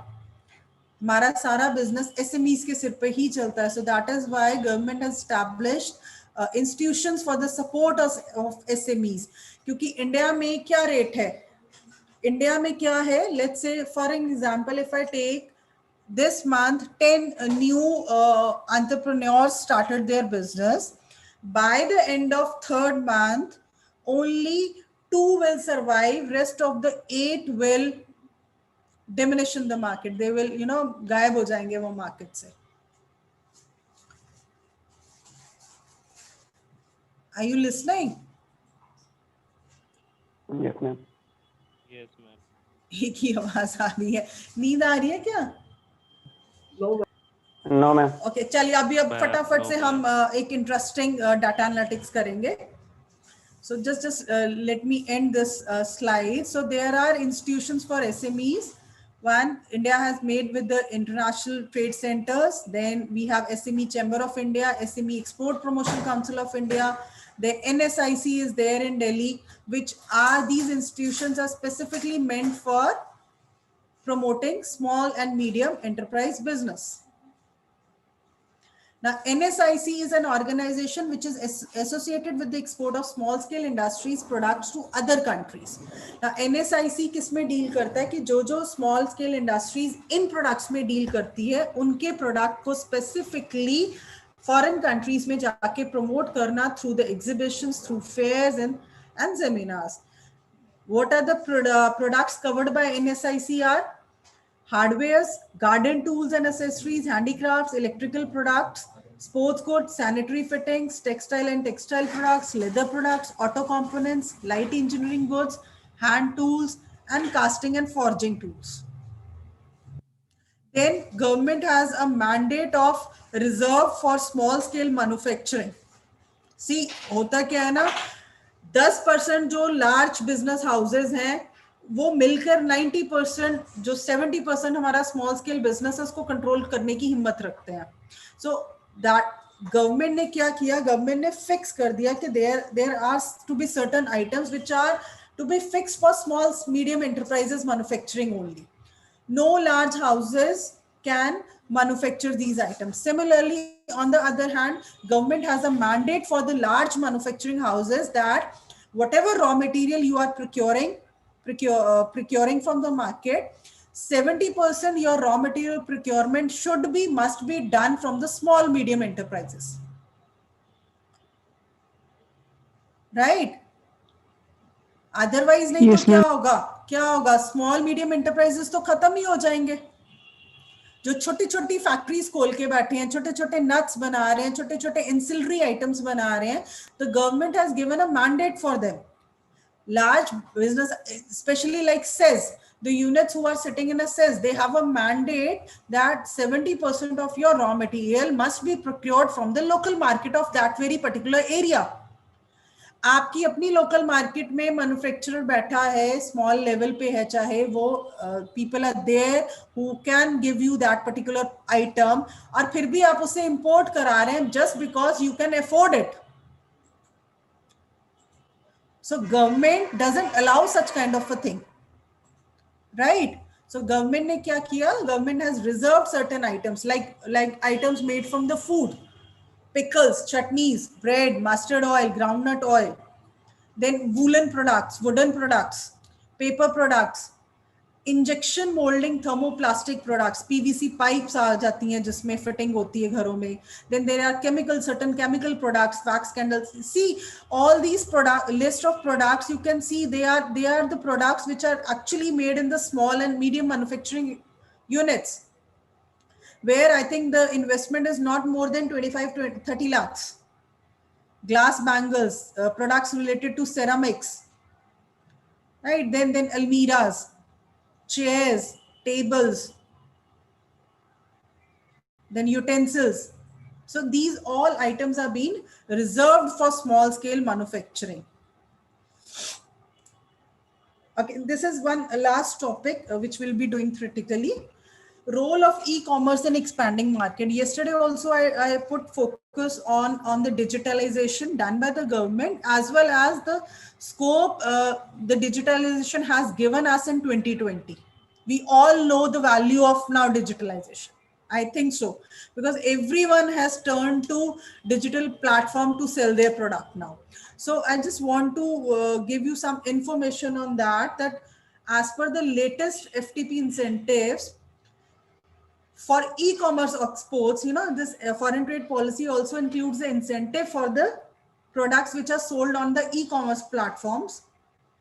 All those products which are sold in the category of handloom products, books, periodicals, leather footwears, toys, and customized fashion garments having FOB value up to 5 lakh per consignment and finalize using the e-commerce platform will be given a special incentive. तो 5 लाख साल में e commerce के through बेचना 5 लाख का माल, I don't think so it's a big deal. आपको लगता है ज्यादा है? Even you people can start with this. Identify the products in your areas, special products. Rural areas में घूमो, go to rural villages, come out with the unique products and ideas. right? Then you can prepare a website at your own. आज के time पे website बनवाने का खर्चा कितना होता है? कितना खर्चा एक वेबसाइट बनवाने का? Any idea? 900, 1000. वो GoDaddy वाली बोल रहे हो? 50,000 approx. हाँ जी. नहीं, वो GoDaddy तो 50 ऐसे ही to प्रमोट करते हैं, 60,000. 1,000 में तो नहीं बनती, but you can have a good website. 50,000. नहीं, 50,000 भी लगाने की जरूरत नहीं है बच्चे, 10-15,000 में बहुत अच्छी वेबसाइट बन जाती है, right? Then extra 5,000 to 10,000 you can keep for digital marketing of your website, so that you can promote that your website and the products on the website on the digital platform, on the Google AdWord or all social media marketing. पता है social media से लोग कितना कमा रहे हैं? You all know. आप हमसे कहीं ज्यादा इंस्टाग्राम और वो करते हो ना, सारा दिन इंस्टाग्राम पे देखते हो? Yes, ma'am. Yes, ma'am. है ना? तो see, so government यहाँ पे भी they are ready to give you incentive, and this is something which you people can start now only. आपको कुछ एक्स्ट्रा नहीं करना है. आप में से बहुत स्टूडेंट्स आईटी बैकग्राउंड के होंगे. They can make the website. You people can make a group of 5 to 10 students, under your e-cell. They can you can procure products from different parts of the India, as you all belong to different states. वहां से अपने अपने specialized product लाइए, digital platform पे डालिए और start promoting them. This can be done. Now see, according to an assessment with the commerce industry and the apex body of exporter in the country, the Federation of Indian Export Organization, FIO, ने assess किया है that there are more than 25,000 Indian companies, small and medium firms and entrepreneurs present on the American multinational e-commerce company eBay alone. eBay सुना है? eBay Yes, is a ma'am. very Yes, ma'am. famous online portal for this variety, n number of variety product ranges available on eBay. So now see the figure. eBay alone पे 25,000 Indian companies are selling their products. So this is the importance of e-commerce. There are more than 2 lakh such Indian B2C exporters making use of their own website and other e-commerce platforms and social media sites.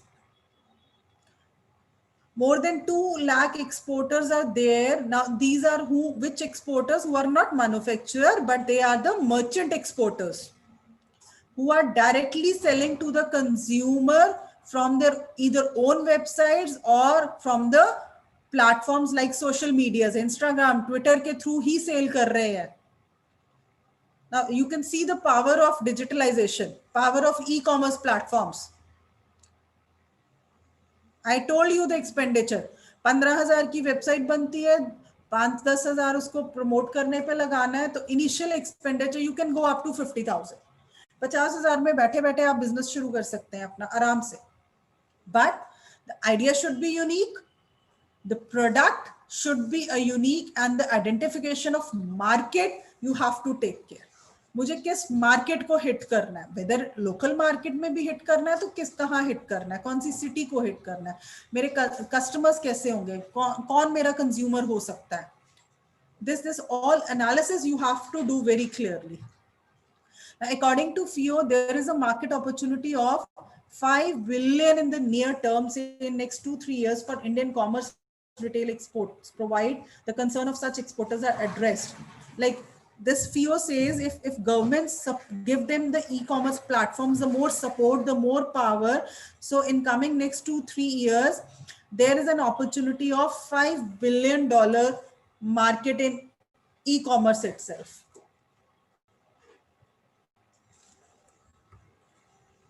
Any query from this? Then we will move to some websites for data analytics. Any query from this? Anything you need to discuss?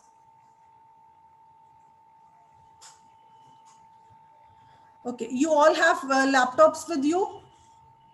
Yes, ma'am. Yes, ma'am. Yes, ma'am. Okay, go to the Google and start doing it with me.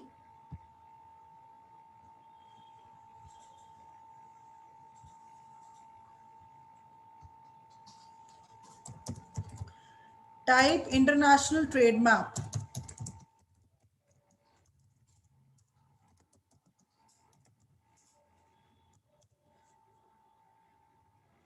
इस पे मेरा login नहीं होगा. Are you able to see the screen? Yes, ma'am. Yes, ma'am. Yes, Yes, ma'am. ma'am. Yes, Please ma'am. कोशिश करिए laptop पे अपने इसे खोलने की.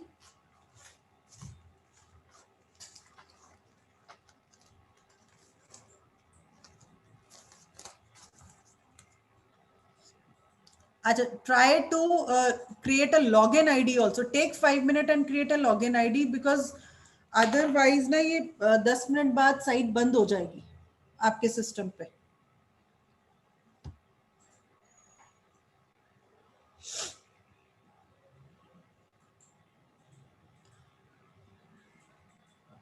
Take 5 minutes and make your login IDs.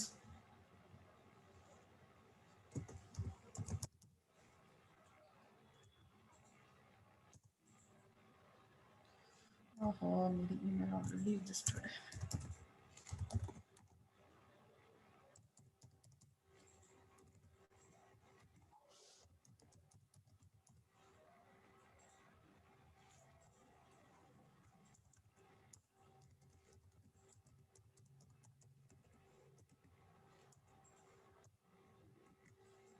Are you all doing it?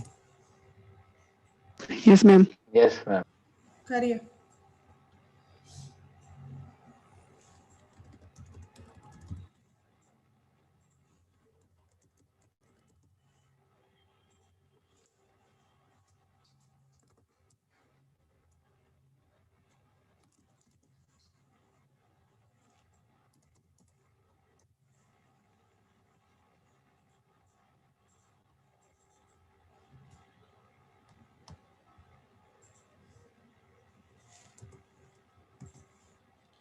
I have done it, but on my other system.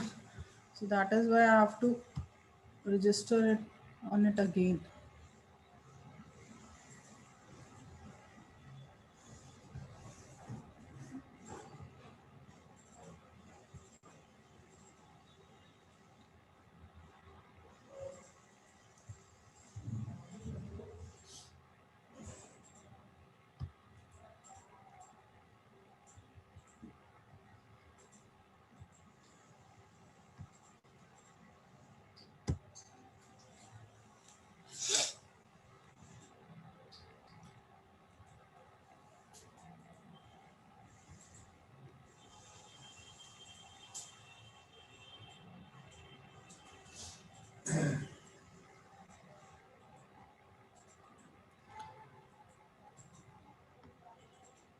Done, ma'am.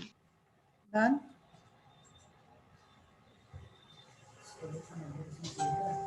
मेरा login बना हुआ था, but on another laptop.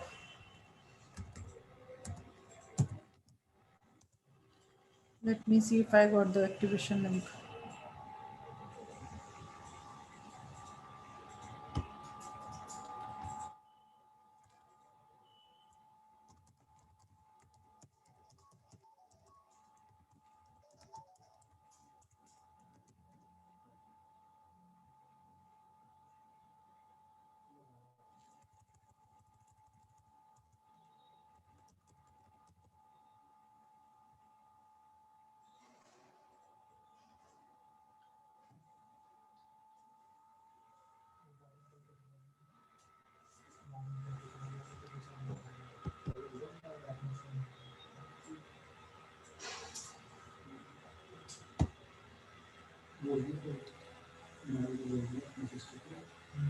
Yes, I have also done my registration.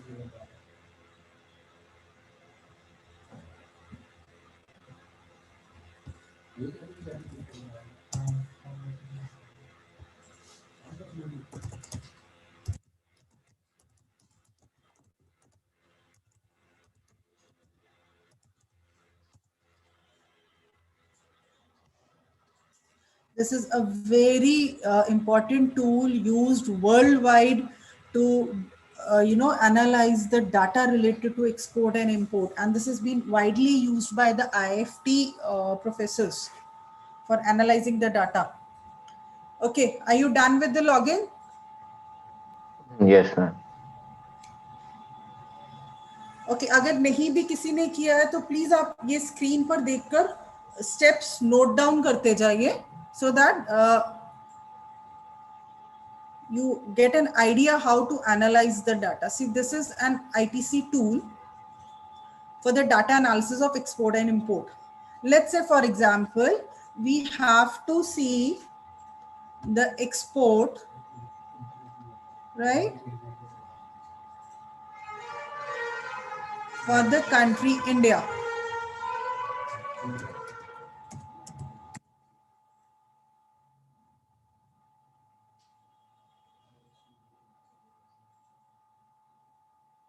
I'll click on to trade indicators.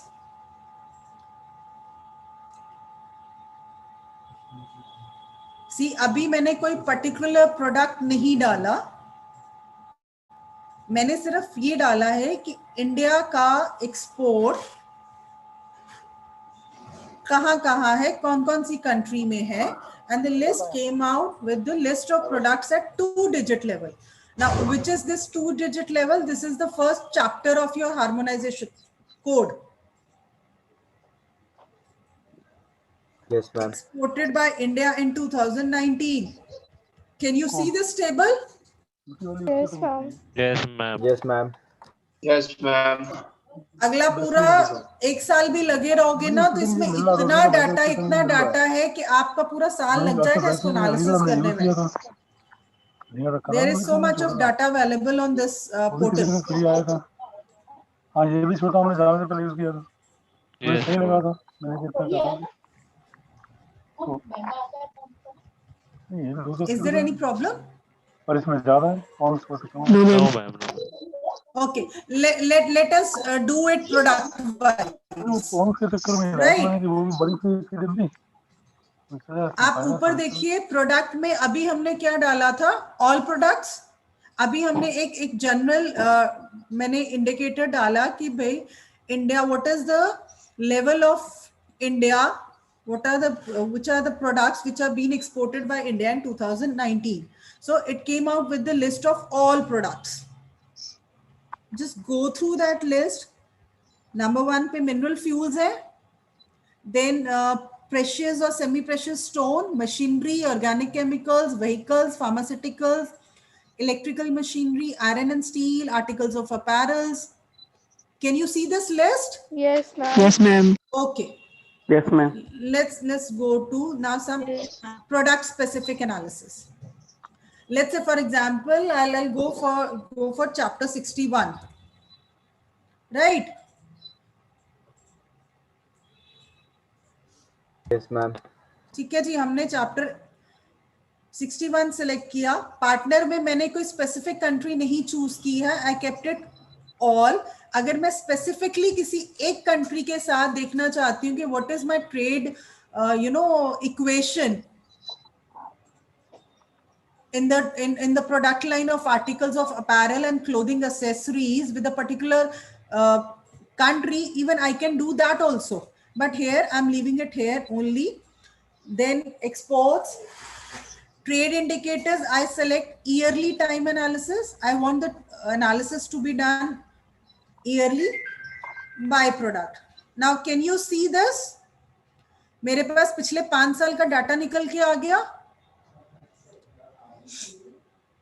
Can you see the students? Yes, ma'am. Yes, ma'am. Okay. Now अब chapter 61 में सिर्फ एक ही product नहीं है, बहुत सारे प्रोडक्ट है. Yes, ma'am. है ना. Chapter 61 deals with the articles of apparel, but it has again further a variety of product line in that. Right. Now let's say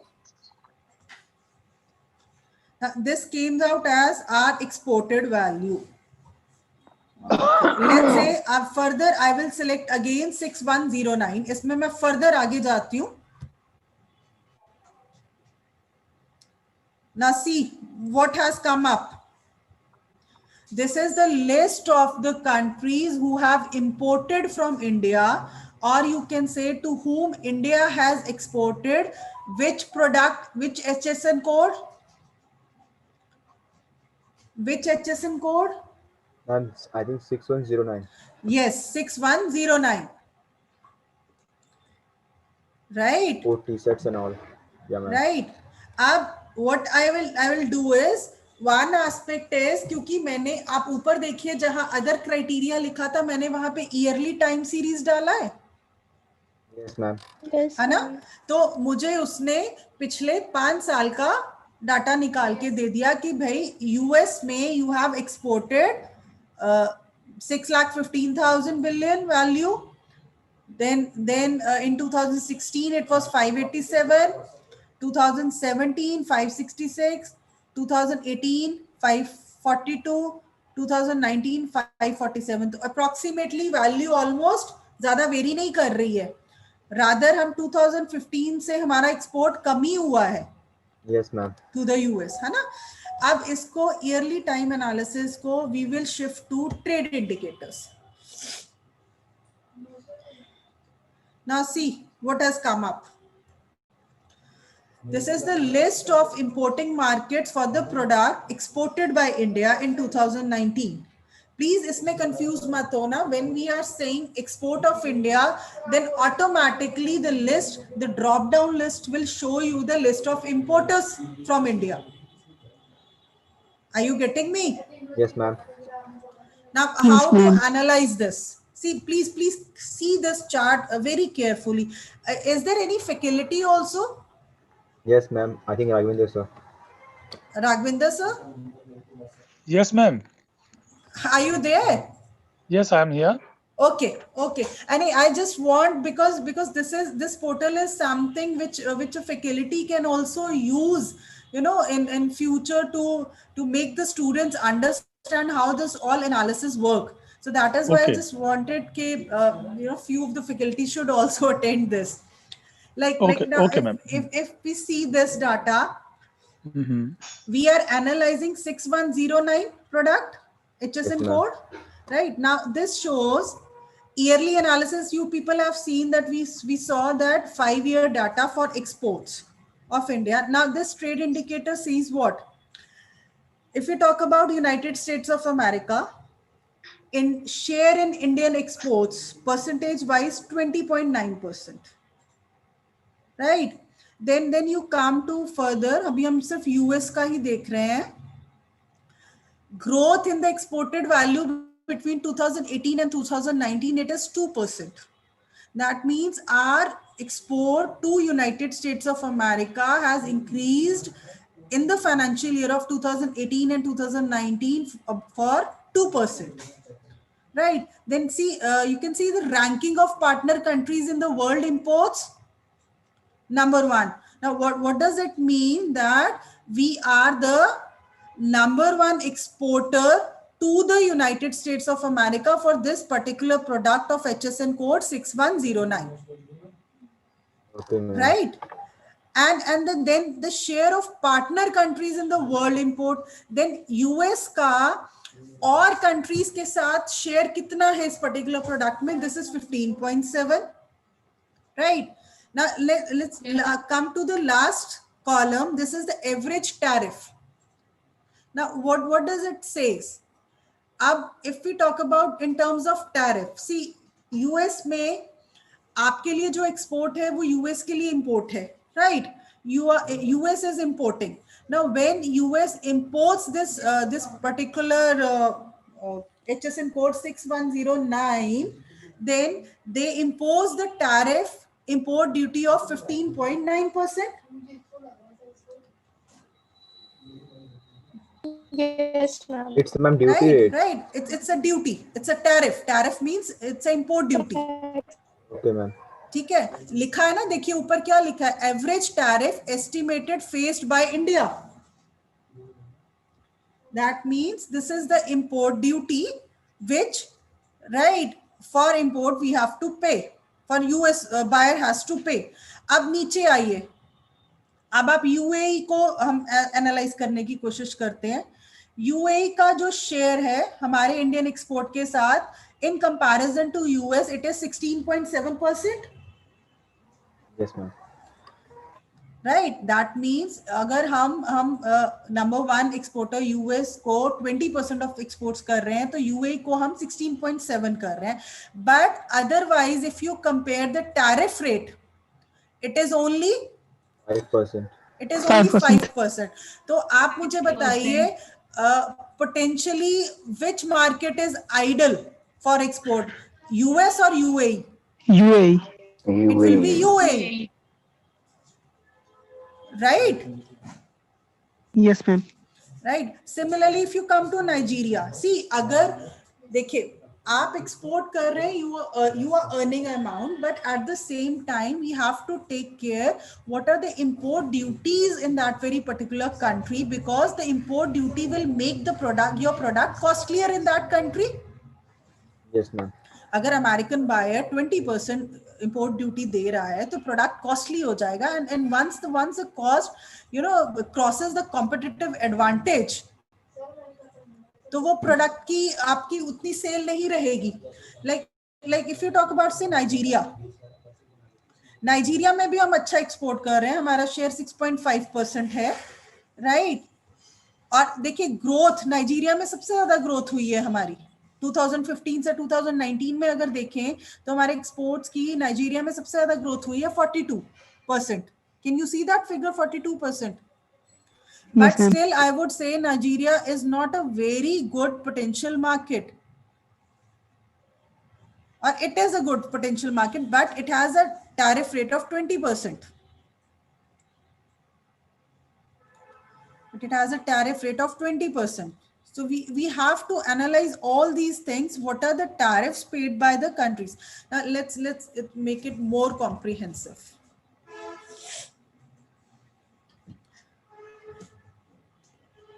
Can you see there is graph, table, graph, Yes, map?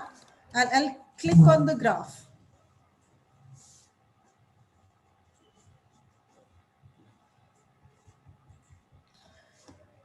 I'll put this companies to 20 ki bajaye, I'll make it to 10 and update.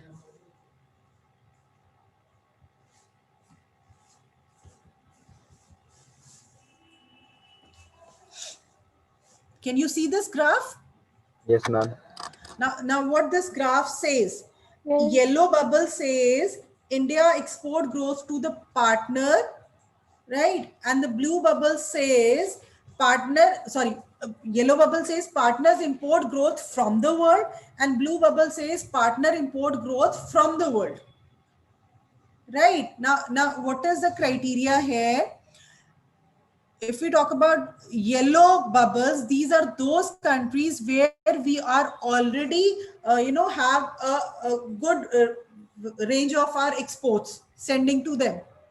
हम already हमारा share in markets में ज़्यादा है, US में ज़्यादा है, उसके बाद UAE आपने देखा था, then France, Germany, UK. अगर आपको पीछे टेबल याद हो तो these were the countries. But this graph has analyzed and gave us the conclusion that Netherlands and Spain are the two countries which are the potential markets for expanding the product line of 6109. तो ये graph ने क्या किया, आप हमारी जो data analysis की approach थी, because at every time we are not able to understand the complete table को analyze करना इतना easy नहीं होता. So they had made an analysis for us, which this is a standard format where says yellow bubble says where you have already established your market, and the already established market may not have that much potential, but the blue bubble says that these are the potential markets where you can expand your 6109 product line. Right? Yes, ma'am. Let's come to another. Even this graph has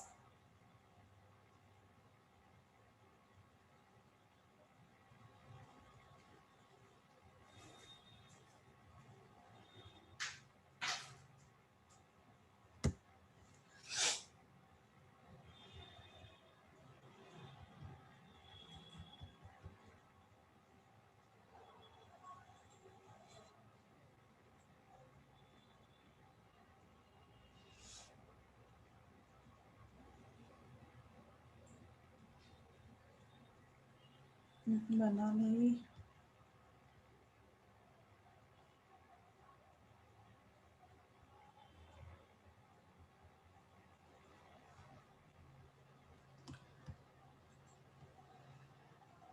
Okay, bubble graph on prospects for market diversification.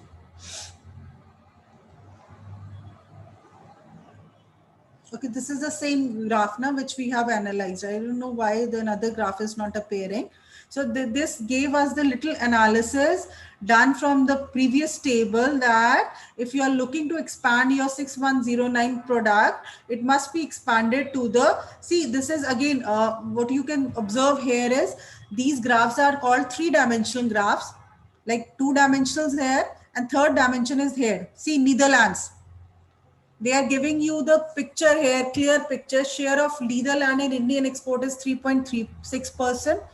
Annual growth, Netherlands imports 7%. Share in world import 3.64%. What does it mean?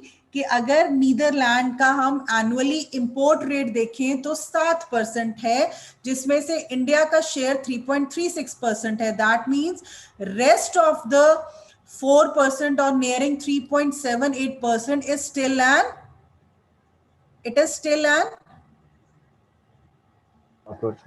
opportunity to expand our market in the Netherlands, right? Yes, ma'am. Similarly, Spain ज़्यादा opportunity नहीं है, but still their import is 4%, right? And we are at 3.56. ज़्यादा नहीं है, but still it is an opportunity there. Any other product you people wish to analyze? Okay, there is one another indicator coming at company.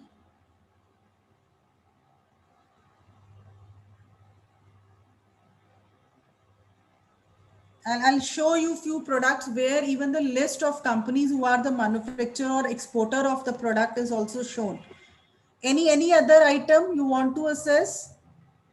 आप बताइए कोई product?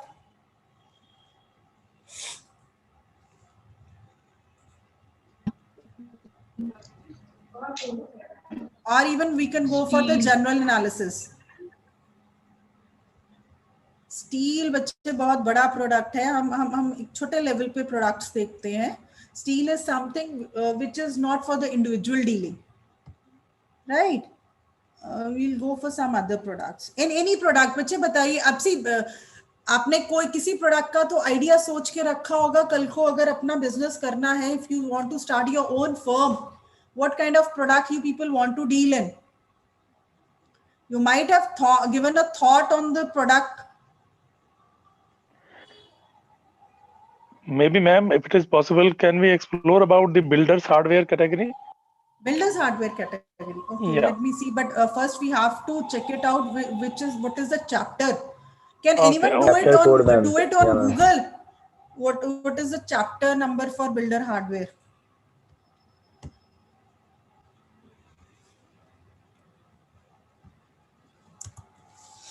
Ma'am. It's 15. 15. Okay, मैं एक बार direct product भी डाल के देख लेते हैं.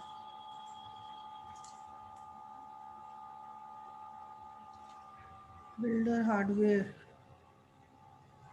Okay, let's go for chapter 15 then. नहीं बच्चे, 15 में तो नहीं है builder hardware. Or maybe knobs and handles, if it can be used as a keyword to find. Actually ना सब ये सर जो भी कीवर्ड्स होते हैं ना, they pick according to the chapter only. अच्छा, ओके. द चैप्टर में जो क्लासिफिकेशन में लिखा होगा वो अकॉर्डिंगली वैसे ही उठाएगा. Okay. Let me see if we know the if any student can do it on the mobile. आप चैप्टर डालिए गूगल पे. Hardware material, Or maybe brass hardware, if. हाँ मैं वही करके देख रही हूँ सर. ब्रास करके देखती हूँ.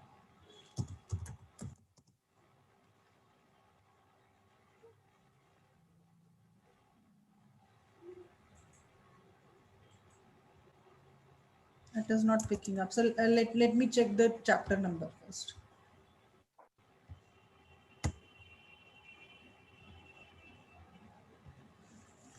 Just let me check out the chapter number. Okay, okay, ma'am. And I'll do that. I'm at 83. 83? Yes, ma'am. Dekh. 83.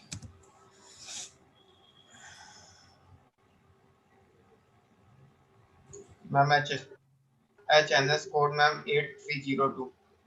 8302. Okay. Yes, ma'am.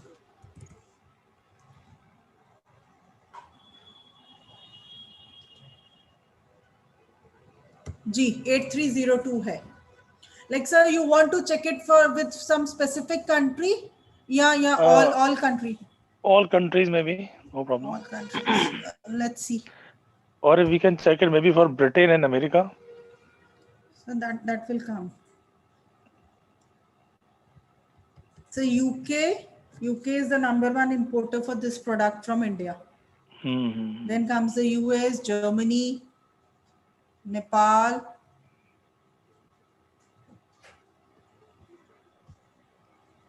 And if you wish, we can even further classify it. Like 802 ना sir आप देखिए इसमें like further 6-digit classification में देखिए कौन सा specific product you want to check it out.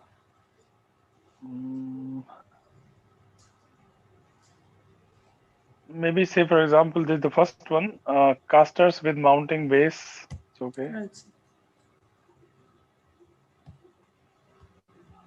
Okay, one thing we need to understand is that this whole system of ITC will work on only 6 digits. See, what they are telling me is this, that the data on this particular product is not available at 6-digit level. It is only available at 4-digit level.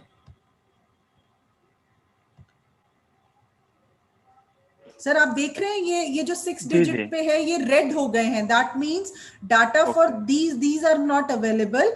They can give you only the chapter and the subheading, which includes these very things, you know, base metal mounting, fitting, similar articles, suitable furniture, doors, staircase, windows, blinds. This includes everything. Okay. Now, let's say, sir, this is, let's say UK. If said UK is the #1 importer for this particular category, if I'll go for UK, now this is the list of supplying markets for the product imported by UK. Now this specifically shows कि UK ने किस country से import किया है. Okay.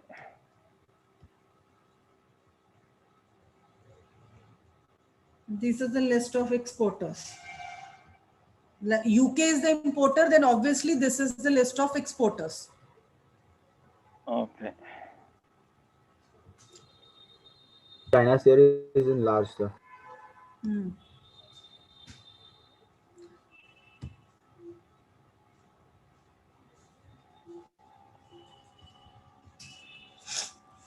So this is a very good, tool for analyzing the whole data.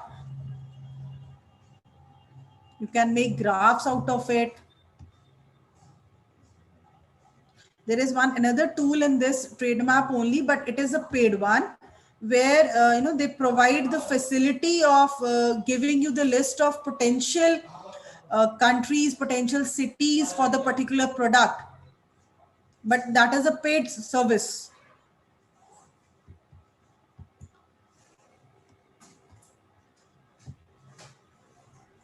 So ये आप जाएंगे ना other ITC tool में, like if I go to export potential map,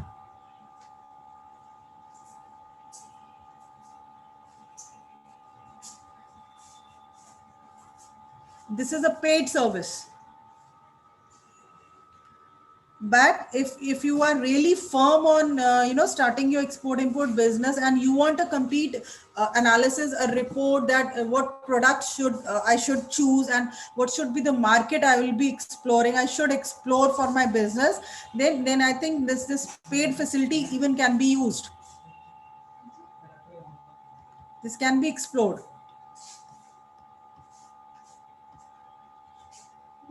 Rest, I would suggest students to enter different products in this, try to analyze at your own. Is just hit and trial methods.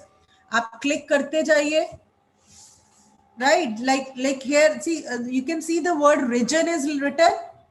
Now region says you want to check the data of import or export of India with particular region only, particular area only. That also can be done.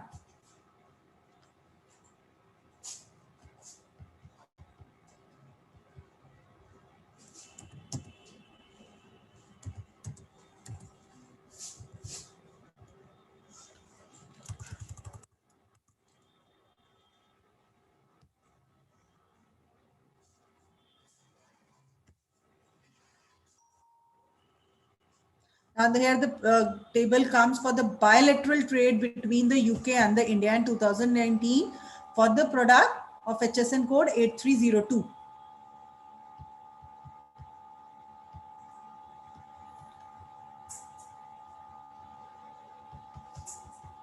So I would suggest all the students, is just about hit and experiment kind of a thing.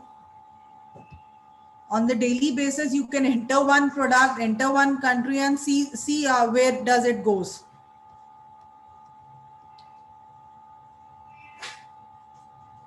Shall we move on further? Yes, ma'am. This is something which you have to explore at your own also. I have given you the source. I have told you how you can analyze the products according to the country, according to the group. What are the indicators are to be used? Now I think you people can practice on it whenever you have time. Then similarly, we have one Indian trade portal also. This that was the international trade portal. Then we have an Indian trade map also. Oh, no, and this is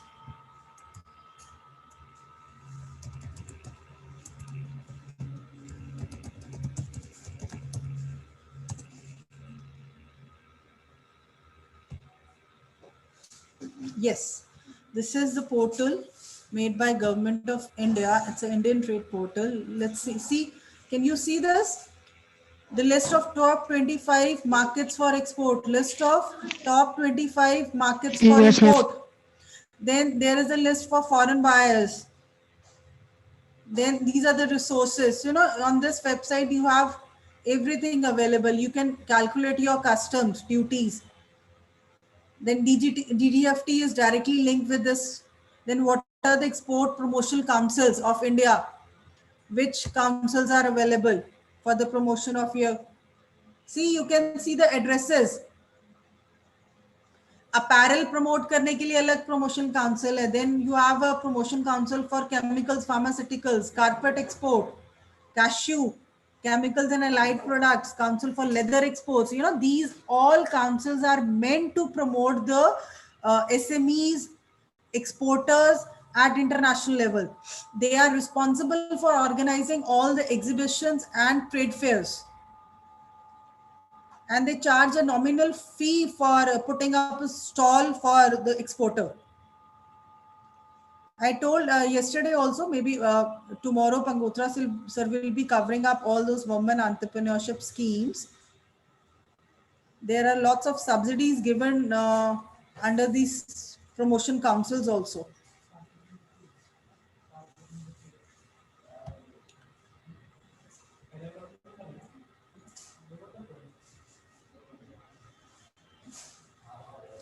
Can you see this advertisement?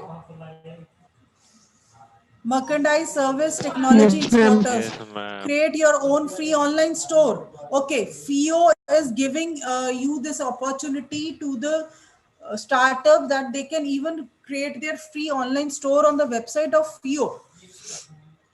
Then you can reach out to existing and new customers on your product based, become a part of FIO mall. So that means FIO, I told you na FIO ki registration kaise hogi? I told you yesterday, FIO ki registration kaise hogi?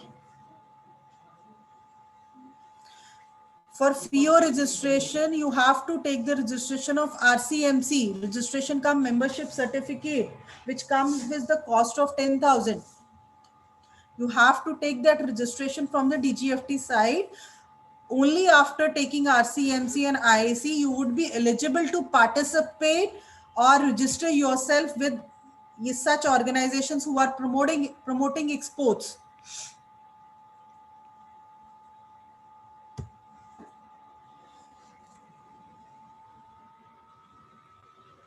India's top 25 export destinations. Now you can see here, if US is the #1 importer from India, then there are statistics individually with the US is also available. Policy of India for doing business, bilateral business with US is also available. Then schemes, we discussed the schemes now. What should be the criteria for GST MEIS scheme? Then this duty drawback, this again is available. What would be the tariff rates with US? That is also available. Let's go to trade statistics with China.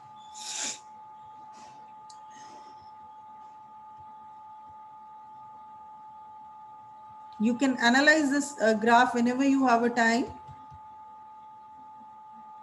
This is China's import from the world and India's export to China.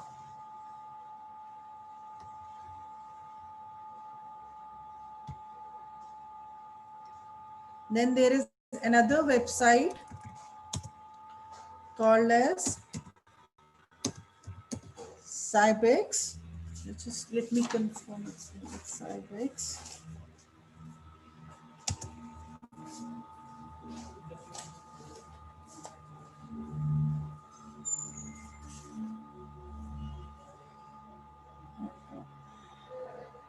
Cybex.in. This is again an organization which provides you the global trade data.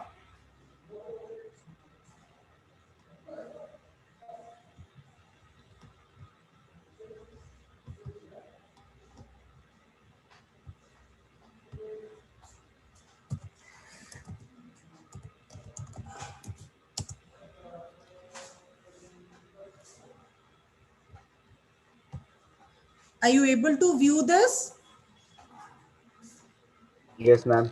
See, yesterday I gave you a website called eximguru.com where you can have a look at the all 99 chapters of HSN.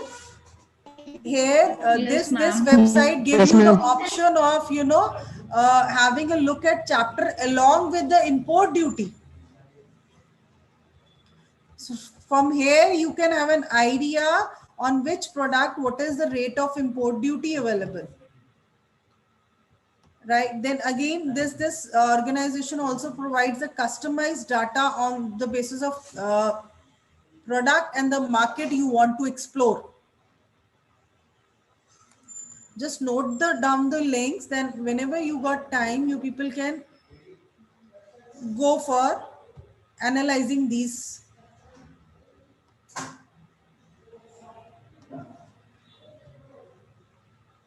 I hope I'm clear in conveying all the information to you people. Yes, ma'am. Yes, ma'am. So okay, let's start with the queries. Anything you people want to discuss? Anything you feel like need to be discussed once again? Any topic? Any terminology? Ma'am, I have one question, ma'am. Ma'am, how duties varies from countries to countries? It completely depends on the policy of every country. Like say for example, it's the basic thumb rule is very clear. like if I'm sitting in India and India wants to promote certain product, then automatically on that product the duty will be less. But if I don't want to promote that product, being an Indian government, I want that this particular product should be purchased only from the local market, no one should import it.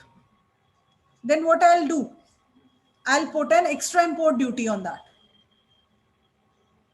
Similarly, every country has its own set prescribed list of products which either they want to promote or they don't want to promote.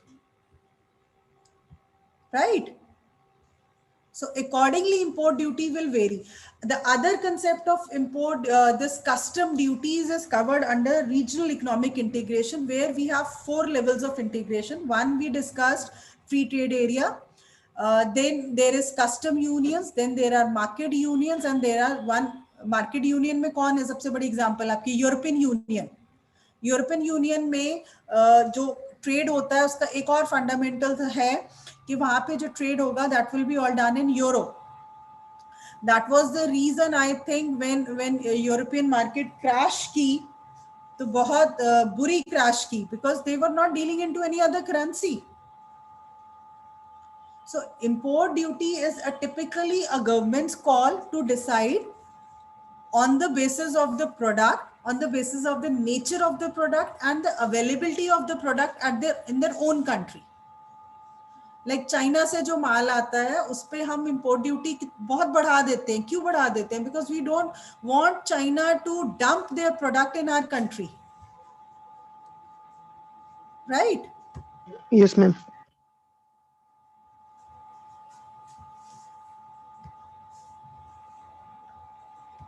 Any other question?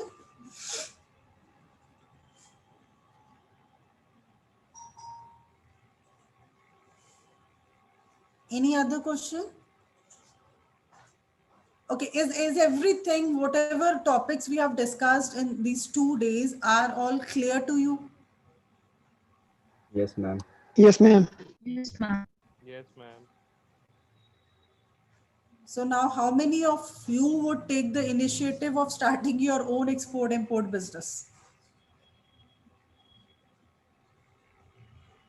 How As far many as I of you get to know that, are convinced in these 2 days that yes, we can also get into export-import business? That is not an hawa, which has been created in a layman's language. It is something which we can do. Yes, ma'am.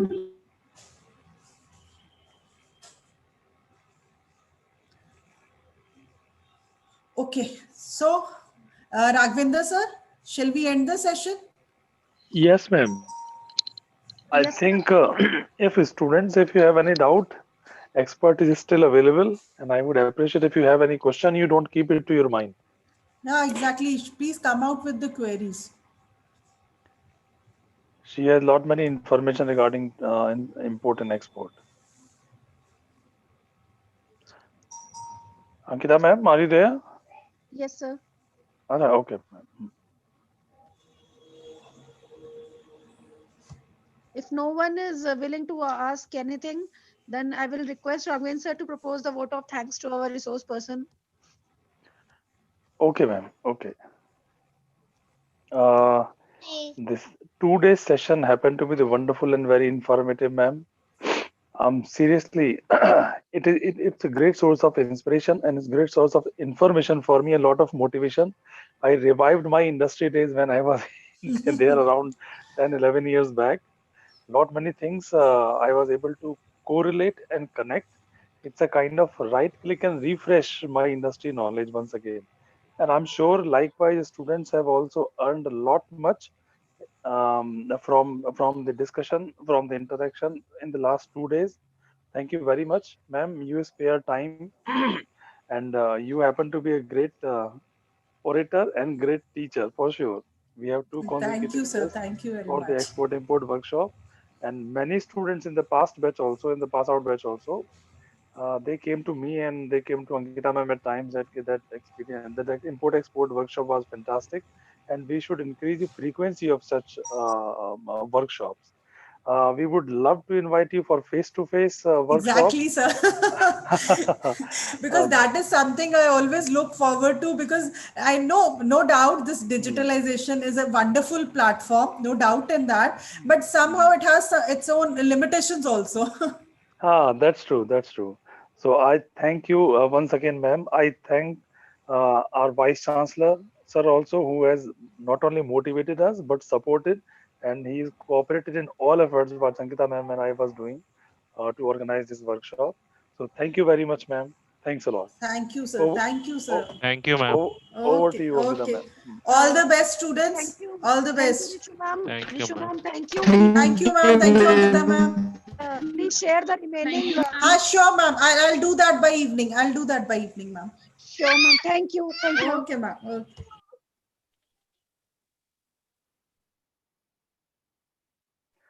Ma'am, I think we can close the meeting now. Yes, I'm ending.